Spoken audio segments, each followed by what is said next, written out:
ಹುಡುಕಾಟ ಪ್ರಾರಂಭಿಸಿದ್ದು within 2 hours ಒಳಗಡೆನೆ ಸೌಜನ್ಯ ಸಿಗ್ತಾಳೆ. ಆದ್ರೆ ಶವ ಆಗಿ ಅವಳ ಕೈಗಳನ್ನ ಅವಳದೇ ದುಪಟ್ಟ ಅಂಡ್ ID ಕಾರ್ಡ್ ಇಂದ ಮರಕ್ಕೆ ಕಟ್ಟಿರ್ತಾರೆ. And most brutal part is ಅವಳ ಯೋನಿ, ಅವಳ ಏನಿತ್ತು ಅದ್ರ ಒಳಗಡೆ 6 ಇಂಚ್ ಮಣ್ಣು ತುಂಬಿರ್ತಾರೆ. ಓ ಬಿಡಪ್ಪ, ನಮ್ ಪೊಲೀಸ್ ಅವ್ರಿಗೆ ತಮ್ಮ ಡ್ಯೂಟಿ ಮೇಲೆ ಎಷ್ಟೊಂದು ನಿಷ್ಠೆ ಇದೆ, ಒಂದೇ ದಿನದಲ್ಲಿ ಆರೋಪಿನ ಹಿಡಿದ್ಬಿಟ್ರಲ್ಲ ಅಂತ ಪೊಲೀಸ್ ಅವ್ರ ಮೇಲೆ ಫುಲ್ ಒಂಥರ ಹೊಗಳ್ತಾ ಇರ್ತಾರೆ. ಆದ್ರೆ ಪಾಪ ಜನರಿಗೆ ಎಲ್ಲಿ ಗೊತ್ತಿತ್ತು ಈ ಕೇಸ್ ನ ರಿಯಲ್ ಆರೋಪಿ ಬೇರೆ ಯಾರೋ ಇದಾರೆ, ಪೊಲೀಸ್ ಅವರೇ ಈ ಕೇಸ್ ನ ಮಿಸ್ಲೀಡ್ ಮಾಡೋದಕ್ಕೆ ಸುಮ್ನೆ ಸಂತೋಷ್ನ ಅರೆಸ್ಟ್ ಮಾಡಿದ್ದಾರೆ ಅಂತ. ಪೊಲೀಸ್ ಅವರು ಈ ಕೇಸ್ ಅಲ್ಲಿ ಕರಪ್ಟ್ ಆಗಿದ್ದಾರೆ, ಪೊಲೀಸ್ ಅವರೇ ಸತ್ಯ ಮುಚ್ಚಿಡ್ಲಿಕ್ಕೆ ಟ್ರೈ ಮಾಡ್ತಿದ್ದಾರೆ. ಹಾಗಾಗಿ ಈ ಕೇಸ್ ನ ಇನ್ಮುಂದೆ ಪೊಲೀಸ್ ಅವರಲ್ಲದೆ CBI ಅವರು ಇನ್ವೆಸ್ಟಿಗೇಷನ್ ಮಾಡಬೇಕು, ಈ ಕೇಸ್ ನ CBI ಒಪ್ಸಿ ಅಂತ ಅಗೇನ್ ಪ್ರೊಟೆಸ್ಟ್ ಗಳು ಸ್ಟಾರ್ಟ್ ಆಗ್ತವೆ. ಸೌಜನ್ಯ ಕೇಸ್ ಒಂದೇ ಅಲ್ಲ, ನಾರಾಯಣ ಹಾಗೂ ಯಮುನಾ ಕೇಸಲ್ಲೂ, ವೇದವಲ್ಲಿ ಕೇಸಲ್ಲೂ, ಆ ಬ್ಯಾಂಕ್ ಮ್ಯಾನೇಜರ್ ನ ಕೇಸಲ್ಲೂ ಹಾಗೂ ಪದ್ಮಲತಾ ಕೇಸಲ್ಲೂ ಸೀದಾ ಡೈರೆಕ್ಟ್ ಡೌಟ್ ಬರೋದೆ ಊರಿನ ಗೌಡ್ರ ಮೇಲೆ. ಸೌಜನ್ಯ ಕೇಸ್ ಬಿಟ್ಟು ಆ ಇನ್ನೊಂದು ಕೇಸ್ ಯಾವುದು, ಅದಕ್ಕೂ ಸಂತೋಷ್ಗೂ ಏನ್ ಸಂಬಂಧ, ಅದ್ರಲ್ಲಿ ಯಾಕೆ ಸಂತೋಷ್ನ ಪೊಲೀಸ್ ಅವರು ಫಿಟ್ ಮಾಡಿದ್ರು ಅಂತ ಪ್ರತಿಯೊಂದು ಹೇಳ್ತೀನಿ.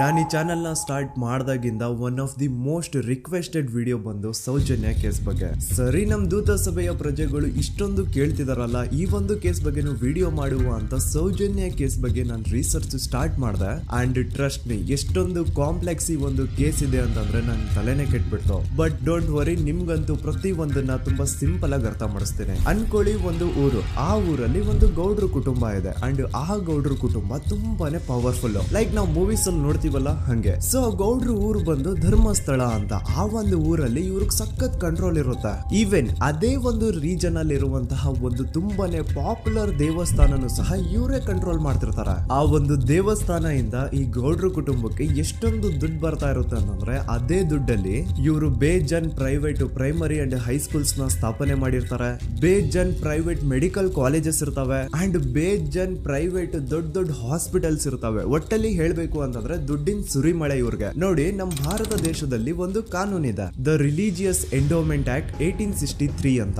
ಬೇಸಿಕಲಿ ಈ ಒಂದು ಕಾನೂನು ಏನ್ ಹೇಳುತ್ತೆ ಅಂತಂದ್ರೆ, ಭಾರತದಲ್ಲಿ ಯಾವ್ದೆಲ್ಲ ಹಿಂದೂ ಟೆಂಪಲ್ಸ್ ಇದಾವೋ ಅವೆಲ್ಲ ಗವರ್ಮೆಂಟ್ ಪ್ರಾಪರ್ಟಿ. ಆ ಹಿಂದೂ ಟೆಂಪಲ್ಸ್ ನ ಮ್ಯಾನೇಜ್ಮೆಂಟ್ ಎಲ್ಲ ಗವರ್ಮೆಂಟ್ ಕೈಗೆ ಹೋಗಿ ಗವರ್ಮೆಂಟ್ ಡಿಸೈಡ್ ಮಾಡುತ್ತೆ ಆ ಮ್ಯಾನೇಜ್ಮೆಂಟ್ ಅಲ್ಲಿ ಯಾರ್ ಕೆಲ್ಸಕ್ಕೆ ಇರಬೇಕು, ಯಾರ್ ಕೆಲ್ಸಕ್ಕೆ ಇರಬಾರ್ದು, ಅಂಡ್ ಆ ಟೆಂಪಲ್ ಇಂದ ಬರ್ತಿರುವಂತಹ ಡೊನೇಷನ್ ಅಮೌಂಟ್ ನ ಏನ್ ಮಾಡ್ಬೇಕು ಅಂತ. ಸೊ ಈ ಒಂದು ಕಾನೂನಿನ ಪ್ರಕಾರ ಗವರ್ಮೆಂಟ್ ಇಂಡಿಯಾದಲ್ಲಿ ಇರುವಂತಹ ಆಲ್ಮೋಸ್ಟ್ ಎಲ್ಲಾ ಹಿಂದೂ ಟೆಂಪಲ್ಸ್ ನ ತನ್ನ ಕಂಟ್ರೋಲ್ ಅಲ್ಲಿ ತಗೋತಾ ಇರ್ಬೇಕಾದ್ರೆ ಗವರ್ಮೆಂಟ್ ಅಫಿಷಿಯಲ್ಸ್ ಧರ್ಮಸ್ಥಳ ಶ್ರೀ ಮಂಜುನಾಥ ದೇವಸ್ಥಾನಕ್ಕೂ ರೀಚ್ ಔಟ್ ಮಾಡ್ತಾರೆ. ಅಂಡ್ ಆಗ ಇಷ್ಟು ದಿನ ಟೆಂಪಲ್ ನ ಕಂಟ್ರೋಲ್ ಮಾಡ್ತಿದ್ದಂತಹ ಆ ಗೌಡ್ರ ಕುಟುಂಬ ಏನ್ ಹೇಳುತ್ತೆ ಗೊತ್ತಾ, ಇಲ್ಲ ಇದು ಹಿಂದೂ ಟೆಂಪಲ್ ಅಲ್ಲ, ಇದು ಜೈನ್ ಫ್ಯಾಮಿಲಿಗೆ ಬಿಲಾಂಗ್ ಮಾಡುವಂತಹ ಒಂದು ಪ್ರೈವೇಟ್ ಟೆಂಪಲ್ ಅಂತ ಹೇಳ್ತಾರೆ. ನಾನ್ ಇಷ್ಟು ದಿನ ಧರ್ಮಸ್ಥಳ ಶ್ರೀ ಮಂಜುನಾಥ ದೇವಸ್ಥಾನ ಒಂದು ಹಿಂದೂ ಟೆಂಪಲ್ ಅಂತ ಅನ್ಕೊಂಡಿದ್ದೆ. ಆದ್ರೆ ಈಗಷ್ಟೇ ನನಗೂ ಗೊತ್ತಾಗಿದ್ದು ಇದು ಹಿಂದೂ ಟೆಂಪಲ್ ಅಲ್ಲ, ಇದು ಒಂದು ಜೈನ್ ಫ್ಯಾಮಿಲಿಗೆ ಬಿಲಾಂಗ್ ಮಾಡುವಂತಹ ಪ್ರೈವೇಟ್ ಜೈನ್ ಟೆಂಪಲ್ ಅಂತ. ಸೊ ಹೀಗಾಗಿ ಗವರ್ಮೆಂಟ್ ಅಫಿಷಿಯಲ್ಸ್ ಏನೂ ಮಾಡಕ್ಕಾಗದೆ ಇವತ್ತಿನವರೆಗೂ ಈ ಒಂದು ಧರ್ಮಸ್ಥಳ ಶ್ರೀ ಮಂಜುನಾಥ ದೇವಸ್ಥಾನನ ಒಂದು ಪ್ರೈವೇಟ್ ಟ್ರಸ್ಟ್ ನಡೆಸ್ಕೊಂಡು ಹೋಗ್ತಿದೆ. ಅಂಡ್ ಆ ಪ್ರೈವೇಟ್ ಟ್ರಸ್ಟ್ ನ ಓನರ್ ಯಾರು, ಅದೇ ಗೌಡ್ರ ಕುಟುಂಬ. ನೋಡಿ, ನಾನು ಈ ವಿಡಿಯೋದಲ್ಲಿ ಯಾರ್ದು ರಿಯಲ್ ನೇಮ್ಸ್ ನ ಬಳಸ್ತಿಲ್ಲ. ಪ್ರೀವಿಯಸ್ಲಿ ಬೇರೆ ಯೂಟ್ಯೂಬರ್ಸ್ ತಮ್ಮ ವಿಡಿಯೋಸ್ ಅಲ್ಲಿ ರಿಯಲ್ ನೇಮ್ಸ್ ನ ಬಳಸಿದ್ದಾರೆ ಅನ್ನೋ ಒಂದೇ ಒಂದು ಕಾರಣಕ್ಕೆ ಅವ್ರ ವಿಡಿಯೋಸ್ ನ ಡಿಲೀಟ್ ಮಾಡಿಸಿದ್ದಾರೆ. ಸೊ ಅವ್ರ ಜೊತೆ ಆಗಿದ್ದು ನನ್ ಜೊತೆ ಆಗೋದ್ ಬೇಡ, ಸತ್ಯ ಮುಚ್ಚೋಗೋದು ನನ್ಗೆ ಇಷ್ಟ ಇಲ್ಲ. ಹಾಗಾಗಿ ನಾನು ಇಲ್ಲಿ ರಿಯಲ್ ನೇಮ್ಸ್ ನ ಬಳಸ್ತಿಲ್ಲ. ಆದ್ರೆ ನಾನು ಯಾರನ್ನ ಪಾಯಿಂಟ್ ಔಟ್ ಮಾಡಿ ಹೇಳ್ತಿದ್ದೀನಿ ಅನ್ನೋದು ಮಾತ್ರ ನಿಮಗೆ ತುಂಬಾ ಕ್ಲಿಯರ್ಲಿ ಅರ್ಥ ಆಗುತ್ತೆ. Don't worry.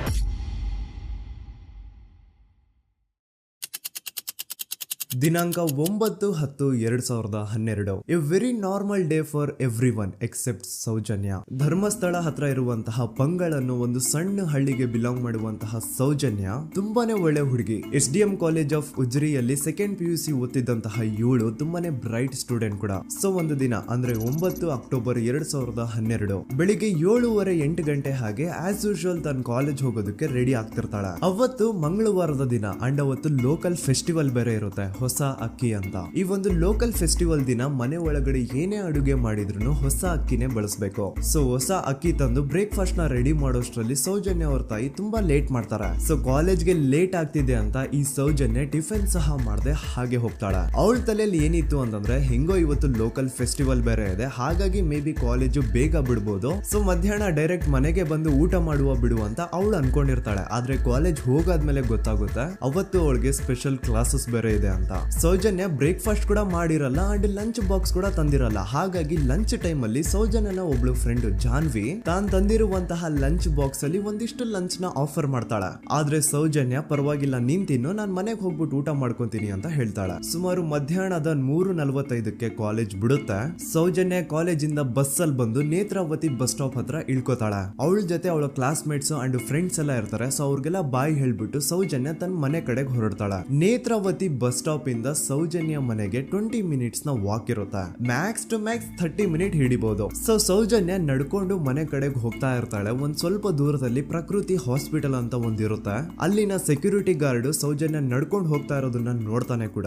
ನಂತರ ಸೌಜನ್ಯ ಒಂದು 10 ನಿಮಿಷ ಹಂಗೆ ಮುಂದೆ ನಡ್ಕೊಂಡು ಹೋಗಾದ್ಮೇಲೆ ಸೌಜನ್ಯಗೆ ತನ್ನ ಮಾವ ಸಿಗ್ತಾರೆ. ಅವರು ಸೌಜನ್ಯನ ನೋಡಿ ಮಾತಾಡಿಸ್ತಾರೆ. ಯಾಕಮ್ಮ ಕಾಲೇಜಿಂದ ಇಷ್ಟು ಲೇಟ್ ಬರ್ತಿದ್ಯಾ ಅಂತ ಕೇಳ್ತಾರೆ. ಆಗ ಸೌಜನ್ಯ ಇಲ್ಲ ಮಾವ, ಕಾಲೇಜಲ್ಲಿ ಸ್ಪೆಷಲ್ ಕ್ಲಾಸ್ ಇತ್ತು ಹಾಗಾಗಿ ಲೇಟ್ ಆಗ್ಬಿಡ್ತು ಅಂತ ಹೇಳಿ ಒಂದೆರಡು ಮಾತಾಡಿಸಿ ನಂತರ ತನ್ನ ಮನೆ ಕಡೆ ತಾನು ಹೊರಡ್ತಾಳ. ಈಗ ಆ ಒಂದು ಪಾಯಿಂಟ್ ಇಂದ ಸೌಜನ್ಯಗೆ ತನ್ನ ಮನೆ ಹೋಗ್ಲಿಕ್ಕೆ 10 ನಿಮಿಷ ಬೇಕು. ಮ್ಯಾಕ್ಸ್ ಟು ಮ್ಯಾಕ್ಸ್ 20 ಮಿನಿಟ್ ಅನ್ಕೊಳ್ಳಿ. 3:45ಕ್ಕೆ ಕಾಲೇಜ್ ಬಿಟ್ರೆ ಅರೌಂಡ್ 4:30ಗೆ ಮನೇಲಿ ಇರ್ಬೇಕಾಗಿದ್ದು ಹುಡುಗಿ 6:30-7 ಗಂಟೆ ಆಗಿದ್ರು ಮನೆಗೆ ಸೇರಿರಲ್ಲ. ಸೊ ಮನೇಲಿ ಸೌಜನ್ಯ ಅವ್ರ ತಾಯಿಗೆ ಟೆನ್ಷನ್ ಸ್ಟಾರ್ಟ್ ಆಗುತ್ತೆ. ಏನಪ್ಪಾ ಈ ಹುಡುಗಿ ಎಷ್ಟೊತ್ತಾದ್ರೂ ಇನ್ನು ಮನೆಗ್ ಬಂದಿಲ್ವಲ್ಲ ಅಂತ. ಸೊ ಅವ್ರೇನ್ ಮಾಡ್ತಾರೆ, ಸೌಜನ್ಯ ಅವ್ರ ತಂದೆ ಕಾಲ್ ಮಾಡ್ಬಿಟ್ಟು ರೀ ಹಿಂಗೆ 3:30-4 ಗಂಟೆಗೆ ಕಾಲೇಜಿಂದ ಮನೆಗ್ ಬರ್ತಿದ್ದಿದ್ ನಮ್ ಹುಡುಗಿ ಇವತ್ತು 7 ಗಂಟೆ ಆದ್ರೂ ಇನ್ನು ಮನೆಗ್ ಬಂದಿಲ್ಲ, ನೀವು ಸ್ವಲ್ಪ ಬೇಗ ಮನೆಗ್ ಬಂದು ವಿಚಾರಿಸಿ ಅಂತ ಗಾಬ್ರಿಲಿ ಹೇಳ್ತಾರೆ. ಸರಿ ಅಂತ ಸೌಜನ್ಯ ಅವ್ರ ತಂದೆ ಮನೆಗ್ ಬಂದ್ಬಿಟ್ಟು ಸೌಜನ್ಯನ ಫ್ರೆಂಡ್ಸ್ ಕ್ಲಾಸ್ ಮೇಟ್ಸ್ ಯಾರ್ದೆಲ್ಲ ಅವ್ರ ಹತ್ರ ನಂಬರ್ ಇರುತ್ತೋ ಅವ್ರಿಗೆಲ್ಲ ಕಾಲ್ ಮಾಡ್ಬಿಟ್ಟು ಸೌಜನ್ಯ ಬಗ್ಗೆ ಕೇಳ್ತಾರ.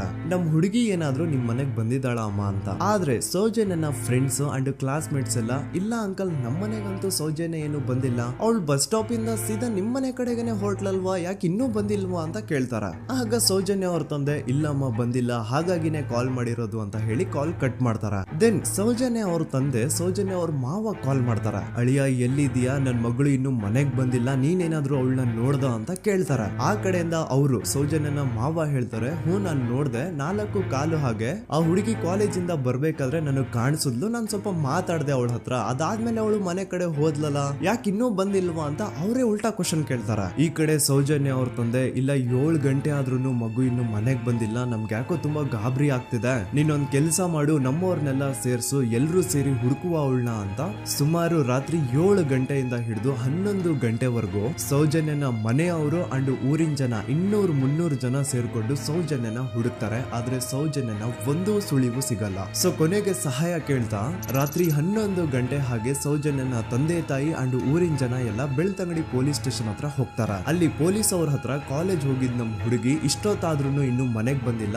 ಎಷ್ಟು ಹುಡುಕಿದ್ರು ಸಿಗ್ತಾ ಇಲ್ಲ, ಸೊ ಪ್ಲೀಸ್ ಒಂದು ಮಿಸ್ಸಿಂಗ್ ರಿಪೋರ್ಟ್ ನ ಫೈಲ್ ಮಾಡಿ ನಮ್ ಹುಡುಗಿನ ಹುಡುಕೊಡಿ ಅಂತ ಕೇಳ್ಕೊತಾರ. ಆದ್ರೆ ಪೊಲೀಸ್ ಅವರು ಒಪ್ಪಲ್ಲ. ಇಲ್ಲ ಯಾವುದೇ ಪರ್ಸನ್ ಮಿಸ್ಸಿಂಗ್ ಆದ್ರೆ ಆಫ್ಟರ್ 24 ಅವರ್ಸ್ ಆದ್ಮೇಲೆ ರಿಪೋರ್ಟ್ ಫೈಲ್ ಮಾಡಕ್ಕಾಗೋದು. ಸೊ ನೀವ್ ಒಂದ್ ಕೆಲ್ಸ ಮಾಡಿ, ಈಗ ಮನೆಗ್ ಹೋಗಿ ನಾಳೆ ಬೆಳಿಗ್ಗೆವರೆಗೂ ನೋಡಿ, ನಾಳೆ ಬೆಳಿಗ್ಗೆವರೆಗೂ ನಿಮ್ ಮಗಳು ನಿಮ್ ಮನೆಗ್ ಬಂದಿಲ್ಲ ಅಂತಂದ್ರೆ ಆಗ ಬಂದ್ಬಿಟ್ಟು ಮಿಸ್ಸಿಂಗ್ ರಿಪೋರ್ಟ್ ನ ಫೈಲ್ ಮಾಡಿಸಿ ಅಂತ ಹೇಳಿ ಕಳಿಸ್ತಾರ. ಆಗ ಆಲ್ಮೋಸ್ಟ್ ಮಿಡ್ ನೈಟ್ ಆಗಿರೋದ್ರಿಂದ ಅಂಡ್ ಮಳೆ ಬೇರೆ ತುಂಬಾ ಜೋರಾಗಿ ಬರ್ತಾ ಇರುತ್ತೆ. ಸೊ ಈ ಸಿಚುವೇಶನ್ ಅಲ್ಲಿ ಸೌಜನ್ಯನ ಹುಡುಕ್ಲಿಕ್ಕೆ ಆಗಲ್ಲ. ನಾಳೆ ಬೆಳಿಗ್ಗೆ ಸೇರ್ಕೊಂಡು ಅಗೇನ್ ಎಲ್ರು ಸೌಜನ್ಯನ ಹುಡುಕುವ ಅಂತ ಸೌಜನ್ಯನ ಮನೆಯವರು ಅಂಡ್ ಊರಿನ ಜನ ಎಲ್ರು ತಮ್ಮ ಮನೆಗೆ ಹೋಗ್ಬಿಡ್ತಾರ. ನೆಕ್ಸ್ಟ್ ದಿನ ಅಂದ್ರೆ 10 ಅಕ್ಟೋಬರ್ 2012 ಬುಧವಾರದ ದಿನ ಬೆಳಿಗ್ಗೆ 10 ಗಂಟೆ ಹಾಗೆ ಸೌಜನ್ಯನ ಮನೆಯವರು ಅಂಡ್ ಊರಿನ 200-300 ಜನ ಸೇರ್ಕೊಂಡು ಅಗೇನ್ ಸೌಜನ್ಯಗೋಸ್ಕರ ಹುಡುಕಾಟ ಸ್ಟಾರ್ಟ್ ಮಾಡ್ತಾರ. ಹುಡುಕಾಟ ಪ್ರಾರಂಭಿಸಿದ್ದು ವಿತಿನ್ 2 ಅವರ್ಸ್ ಒಳಗಡೆನೆ ಸೌಜನ್ಯ ಸಿಗ್ತಾಳೆ. ಆದ್ರೆ ಶವ ಆಗಿ ಆ 200-300 ಊರಿನ ಜನ ಎಲ್ಲ ಸೇರ್ಕೊಂಡು ಏನ್ ಸೌಜನ್ಯನ ಹುಡುಕ್ತಾ ಇದ್ರು ಅದರಲ್ಲಿ ಯಾರೋ ಒಬ್ರಿಗೆ ಸೌಜನ್ಯನ ಮನೆಯಿಂದ ಕೇವಲ 10 ನಿಮಿಷ ದೂರದಲ್ಲಿರುವಂತಹ ಒಂದು ಹಳ್ಳನ ದಡದಲ್ಲಿ ಸೌಜನ್ಯನ ಮೃತದೇಹ ಸಿಗುತ್ತಾ. ಈಗ ಸತ್ತಿರುವಂತಹ ಸೌಜನ್ಯನ ಡೆಡ್ ಬಾಡಿ ಯಾವ ಒಂದು ಕಂಡೀಷನ್ ಅಲ್ಲಿ ಇತ್ತು ಅಂತ ಹೇಳ್ತೀನಿ, ಸ್ವಲ್ಪ ಗಮನ ಇಟ್ಟು ಕೇಳಿಸ್ಕೊಳ್ಳಿ. ಅವಳ ಕೈಗಳನ್ನ ಅವಳದೇ ದುಪಟ್ಟ ಅಂಡ್ ID ಕಾರ್ಡ್ ಇಂದ ಮರಕ್ಕೆ ಕಟ್ಟಿರ್ತಾರ. ಅವಳ ಬಾಡಿ ಎಲ್ಲ ನೇಕೆಡ್ ಇರುತ್ತೆ, ಮೈ ಮೇಲೆ ಸರಿಯಾದ ಬಟ್ಟೆ ಇರಲ್ಲ, ಮೈ ಮೇಲೆ ಮಲ್ಟಿಪಲ್ ಕಟ್ ಮಾರ್ಕ್ಸ್ ಇರುತ್ತೆ, ತುಂಬಾ ಜೋರಾಗಿ ಹೊಡೆದಿರುವಂತಹ ಗಾಯಗಳು ಮೈ ಮೇಲೆ ಎದ್ದು ಕಾಣಿಸ್ತಿರ್ತವೆ. ಅವಳ ರಿಪ್ಸ್ ಎದೆ ಭಾಗದ ಮೂಳೆಗಳೆಲ್ಲ ಮುರಿದು ಹೋಗ್ಬಿಟ್ಟಿರ್ತವೆ. And most brutal part is ಅವಳ ಯೋನಿ, ಅವಳ ಏನಿತ್ತು ಅದ್ರ ಒಳಗಡೆ 6 ಇಂಚ್ ಮಣ್ಣು ತುಂಬಿರ್ತಾರೆ. ಆ ಬಾಡಿ ಕಂಡೀಷನ್ ನ ನೋಡಿದಾದ್ಮೇಲೆ ಒಂದಂತೂ ತುಂಬಾ ಕ್ಲಿಯರ್ ಆಗಿ ಅರ್ಥ ಆಗುತ್ತೆ, ಅವಳನ್ನ ಯಾರೋ ತುಂಬಾ ಫೋರ್ಸ್ಫುಲಿ ಮಾಡಿ ನಂತರ ನಿರ್ದಯವಾಗಿ ಸಾಯಿಸಿದ್ದಾರೆ ಅಂತ. ಇಲ್ಲಿ ಕ್ರಿಮಿನಲ್ಸ್ ನ ಬುದ್ಧಿವಂತಿಕೆ ನೋಡಿ ಪೊಲೀಸ್ ಅವ್ರಿಗೆ ಏನೂ ಸುಳಿವು ಸಿಗ್ಬಾರ್ದು ಅಂತ ಅವಳ ಯೋನಿ ಒಳಗಡೆ 6 ಇಂಚ್ ಅಷ್ಟು ಮಣ್ಣು ತುಂಬ ಹೋಗಿರ್ತಾರೆ. ಸೊ ದೆನ್ ಪೊಲೀಸ್ ಅವ್ರಿಗೆ ವಿಷಯ ಗೊತ್ತಾಗುತ್ತೆ. ಅವರು ಸ್ಪಾಟ್ ಗೆ ಬಂದು ಸೌಜನ್ಯನ ಬಾಡಿನ ರಿಕವರ್ ಮಾಡಿ ಆ ಒಂದು ಸ್ಪಾಟ್ ನ ಕಂಪ್ಲೀಟ್ ಸೀಸ್ ಮಾಡ್ತಾರೆ. ಒಬ್ಳು ಸಾಮಾನ್ಯ ಮಿಡಲ್ ಕ್ಲಾಸ್ ಹುಡುಗಿ, ಒಬ್ಳು ವೆರಿ ಬ್ರೈಟ್ ಸ್ಟೂಡೆಂಟ್ ನ ಈ ಮಟ್ಟಿಗೆ ಇಷ್ಟು ನಿರ್ದಯವಾಗಿ ಸಾಯಿಸಿರೋದು ಯಾರು? ಇನ್ ಕೇಸ್ ಏನಾದ್ರೂ ಈ ಕ್ರೈಮ್ ಮಾಡಿದವನು ಸಿಕ್ಕಿ ಬಿದ್ರೆ ಅವನ್ನ ಸುಮ್ನೆ ಬಿಡಬಾರ್ದು ಅಂತ ಜನ ಆಕ್ರೋಶ ವ್ಯಕ್ತಪಡಿಸ್ತಾರೆ. ಅಂಡ್ ಗೆಸ್ ವಾಟ್, ನಮ್ ಪೊಲೀಸ್ ಅವರು ಇಷ್ಟೊಂದು ಫಾಸ್ಟ್ ಆಗಿ ಇನ್ವೆಸ್ಟಿಗೇಷನ್ ಕಂಪ್ಲೀಟ್ ಮಾಡ್ತಾರೆ ಅಂತ ನಾನಂತೂ ಎಕ್ಸ್ಪೆಕ್ಟ್ ಮಾಡಿರ್ಲಿಲ್ಲ. ಅಂಡ್ ಈವನ್ ಈ ಒಂದು ವಿಷಯದಿಂದ ಊರಿನ ಜನನು ಶಾಕ್ ಆಗ್ತಾರೆ. ಸೌಜನ್ಯ ಬಾಡಿ ಸಿಕ್ಕಿದ್ದು ನೆಕ್ಸ್ಟ್ ದಿನ ಅಂದ್ರೆ 11 ಅಕ್ಟೋಬರ್ 2012 ಸಂಜೆ 5 ಗಂಟೆ ಹಾಗೆ ಯಾರು ಸೌಜನ್ಯನ ಮರ್ಡರ್ ಮಾಡಿದ್ನೋ ಆ ಕ್ರಿಮಿನಲ್ ಕೂಡ ಸಿಕ್ಕಿ ಬೀಳ್ತಾನೆ. ಈಗ ನೀವು ಥಿಂಕ್ ಮಾಡ್ಬೋದು, ಸೌಜನ್ಯನ ಯಾರು ಮರ್ಡರ್ ಮಾಡಿದ್ರು ಅಂಡ್ ಯಾರ ಕ್ರೈಮ್ ನ ಮಾಡಿದ್ರು ಅವನು ನೆಕ್ಸ್ಟ್ ದಿನಾನೇ ಸಿಕ್ಕಿ ಬಿದ್ದ. ಹಾಗಿದ್ರೆ ಈ ಕೇಸ್ ಯಾವಾಗ್ಲೂ ಕ್ಲೋಸ್ ಆಗ್ಬಿಡ್ಬೇಕಿತ್ತು. ಆದ್ರೂ ಸ್ಟಿಲ್ ಇವತ್ತಿನ ದಿನವರೆಗೂ ಯಾಕೆ ಈ ಕೇಸ್ ಪದೇ ಪದೇ ನ್ಯೂಸ್ ಅಲ್ಲಿ ಬರುತ್ತೆ ಅಂದ್ರೆ, ನಮ್ ದೂತ ಸಭೆಯ ಪ್ರಜೆಗಳೇ ರೆಡಿ ಆಗಿ, ಆರೋಪಿ ಸಿಕ್ಕಾದ್ಮೇಲೆ ಈ ಕೇಸು ಕ್ಲೋಸ್ ಆಗಿಲ್ಲ. ಆಕ್ಚುಲಿ ಈ ಕೇಸು ಓಪನ್ ಆಗಿದ್ದೆ ಈಗ. ನೋಡಿ, ಸೌಜನ್ಯನ ಬಾಡಿ ಸಿಕ್ಕಿದ್ದು ನೆಕ್ಸ್ಟ್ ದಿನ ಅಂದ್ರೆ 11 ಅಕ್ಟೋಬರ್ 2012. PSI ಯೋಗೇಶ್ ಅವರು ಯಾರನ್ನ ಈ ಕೇಸಲ್ಲಿ ಅರೆಸ್ಟ್ ಮಾಡಿದ್ರು ಅಂದ್ರೆ ಆತನ ಹೆಸರು ಬಂದು ಸಂತೋಷ್ ರಾವ್. 28-29 ವಯಸ್ಸಿರುವಂತಹ Santosh Rao first of all ಧರ್ಮಸ್ಥಳದವನು ಅಲ್ವೇ ಅಲ್ಲ, ಅವನು ಶೃಂಗೇರಿ. ಅವನು ಸಂತೋಷ್ ರಾವ್ ನ ತಂದೆ ಸ್ಕೂಲ್ ಟೀಚರು ಅಂಡ್ ತಾಯಿ ಹೌಸ್ ವೈಫ್. ಸಂತೋಷ್ ಮೊದ್ಲಿಂದನೂ ಒಂದ್ ಸ್ವಲ್ಪ ಮೆಂಟಲಿ ಇಲ್ಲಿರೋದ್ರಿಂದ ಅವನಿಗೆ ವಿದ್ಯೆ ಬರಹ ಅನ್ನೋದು ತಲೆಗೆ ಹೋಗಿರಲ್ಲ. ಹಾಗಾಗಿ ಅವನು ಶೃಂಗೇರಿಯಲ್ಲಿ ಒಂದು ಹೋಟೆಲ್ ಅಲ್ಲಿ ಕೆಲಸ ಮಾಡ್ತಿರ್ತಾನೆ. ಮೆಂಟಲಿ ಅನ್ಸ್ಟೇಬಲ್ ಇದ್ರೂ ಸಹ ಈತನಿಗೆ ದೇವ್ರ ಮೇಲೆ ಬಹಳ ನಂಬಿಕೆ ಇರುತ್ತೆ. ಹಾಗಾಗಿ ತಿಂಗಳಿಗೆ ಒಮ್ಮೆ ಆದ್ರೂ, ಅಟ್ಲೀಸ್ಟ್ 2 ತಿಂಗಳಿಗೆ ಒಮ್ಮೆ ಆದ್ರೂ ಈತ ಯಾವ್ದಾದ್ರು ಒಂದು ಪುಣ್ಯಕ್ಷೇತ್ರಕ್ಕೆ ವಿಸಿಟ್ ಮಾಡಿ ಬರ್ತಿರ್ತಾನೆ. ಹಾಗೇನೆ ಈ ಸತಿನೂ ಸಹ ಈತ ಧರ್ಮಸ್ಥಳಕ್ಕೆ ಬಂದಿರ್ತಾನೆ. ಇವನು ಧರ್ಮಸ್ಥಳಕ್ಕೆ ಬಂದಿದ್ದು ದಿನಾಂಕ 9 ಅಕ್ಟೋಬರ್ 2012. ಈ ದಿನಾಂಕನ ಸ್ವಲ್ಪ ನೋಟ್ ಮಾಡಿ ಇಟ್ಕೊಳ್ಳಿ, ಯಾಕಂತಂದ್ರೆ ಮುಂದೆ ಈ ಕೇಸಲ್ಲಿ ಇದೇ ಮೇಜರ್ ಟರ್ನಿಂಗ್ ಪಾಯಿಂಟ್. ಸೊ ಸೌಜನ್ಯನ ಡೆತ್ ಆಗಿಂತ ಒಂದು ದಿನ ಹಿಂದೆ ಧರ್ಮಸ್ಥಳಕ್ಕೆ ಬಂದಿರುವಂತಹ ಸಂತೋಷ್ ರಾವ್ಗೆ ಎಲ್ಲೂ ಉಳ್ಕೊಳ್ಳಿಕ್ಕೆ ಹೋಟೆಲ್ ಅಲ್ಲಿ ಅಥವಾ ಲಾಡ್ಜ್ ಅಲ್ಲಿ ರೂಮ್ ಸಿಗಲ್ಲ. ರೀಸನ್ ಇಷ್ಟೇ, ಸಂತೋಷ್ ರಾವ್ ನೋಡ್ಲಿಕ್ಕೆ ಸ್ವಲ್ಪ ಮೆಂಟಲಿ ಅನ್ಸ್ಟೇಬಲ್ ಪರ್ಸನ್ ತರ ಇರ್ತಾನೆ. ಅವನ ಅವತಾರ, ಅವನ ವೇಷಭೂಷಣ ಅಷ್ಟು ಸರಿ ಇರಲ್ಲ. ಹಾಗಾಗಿ ಇವನ್ಗೆ ಯಾವುದೇ ಒಂದು ಹೋಟೆಲ್ ಅಲ್ಲಿ ಅಥವಾ ಲಾಡ್ಜ್ ಅಲ್ಲಿ ಎಲ್ಲಿನೂ ರೂಮ್ ಸಿಗಲ್ಲ. ಸೊ ಉಳ್ಕೊಳ್ಳೋಕೆ ಜಾಗ ಸಿಗದೆ ಇವನೇನ್ ಮಾಡ್ತಾನೆ, ಅಲ್ಲೇ ಹತ್ರದಲ್ಲಿರುವಂತಹ ಬಾಹುಬಲಿ ಬೆಟ್ಟಕ್ಕೆ ಹೋಗಿ ಅಲ್ಲಿರುವಂತಹ ಬಾಹುಬಲಿ ಸ್ಟ್ಯಾಚು ಹತ್ರನೇ ಆಶ್ರಯ ತಗೊಳ್ತಾನೆ. ಅಂಡ್ 1-2 ದಿನ ಅವನು ಅಲ್ಲೇ ಉಳ್ಕೋತಾನೆ ಕೂಡ. ಡೇ ಟೈಮ್ ಅಲ್ಲಿ ಧರ್ಮಸ್ಥಳಕ್ಕೆ ಬಂದು ಧರ್ಮಸ್ಥಳ ಶ್ರೀ ಮಂಜುನಾಥ ದೇವಸ್ಥಾನದಲ್ಲಿ ಇದ್ದು ಅಲ್ಲೇ ಪ್ರಸಾದ ಊಟ ಎಲ್ಲ ಮಾಡಿ ನಂತರ ನೈಟ್ ಆಗ್ತಿದ್ದಂಗೆ ಬಾಹುಬಲಿ ಬೆಟ್ಟಕ್ಕೆ ಹೋಗಿ ಆ ಸ್ಟ್ಯಾಚು ಹತ್ರನೇ ಮಲ್ಕೊಳ್ತಿರ್ತಾನೆ.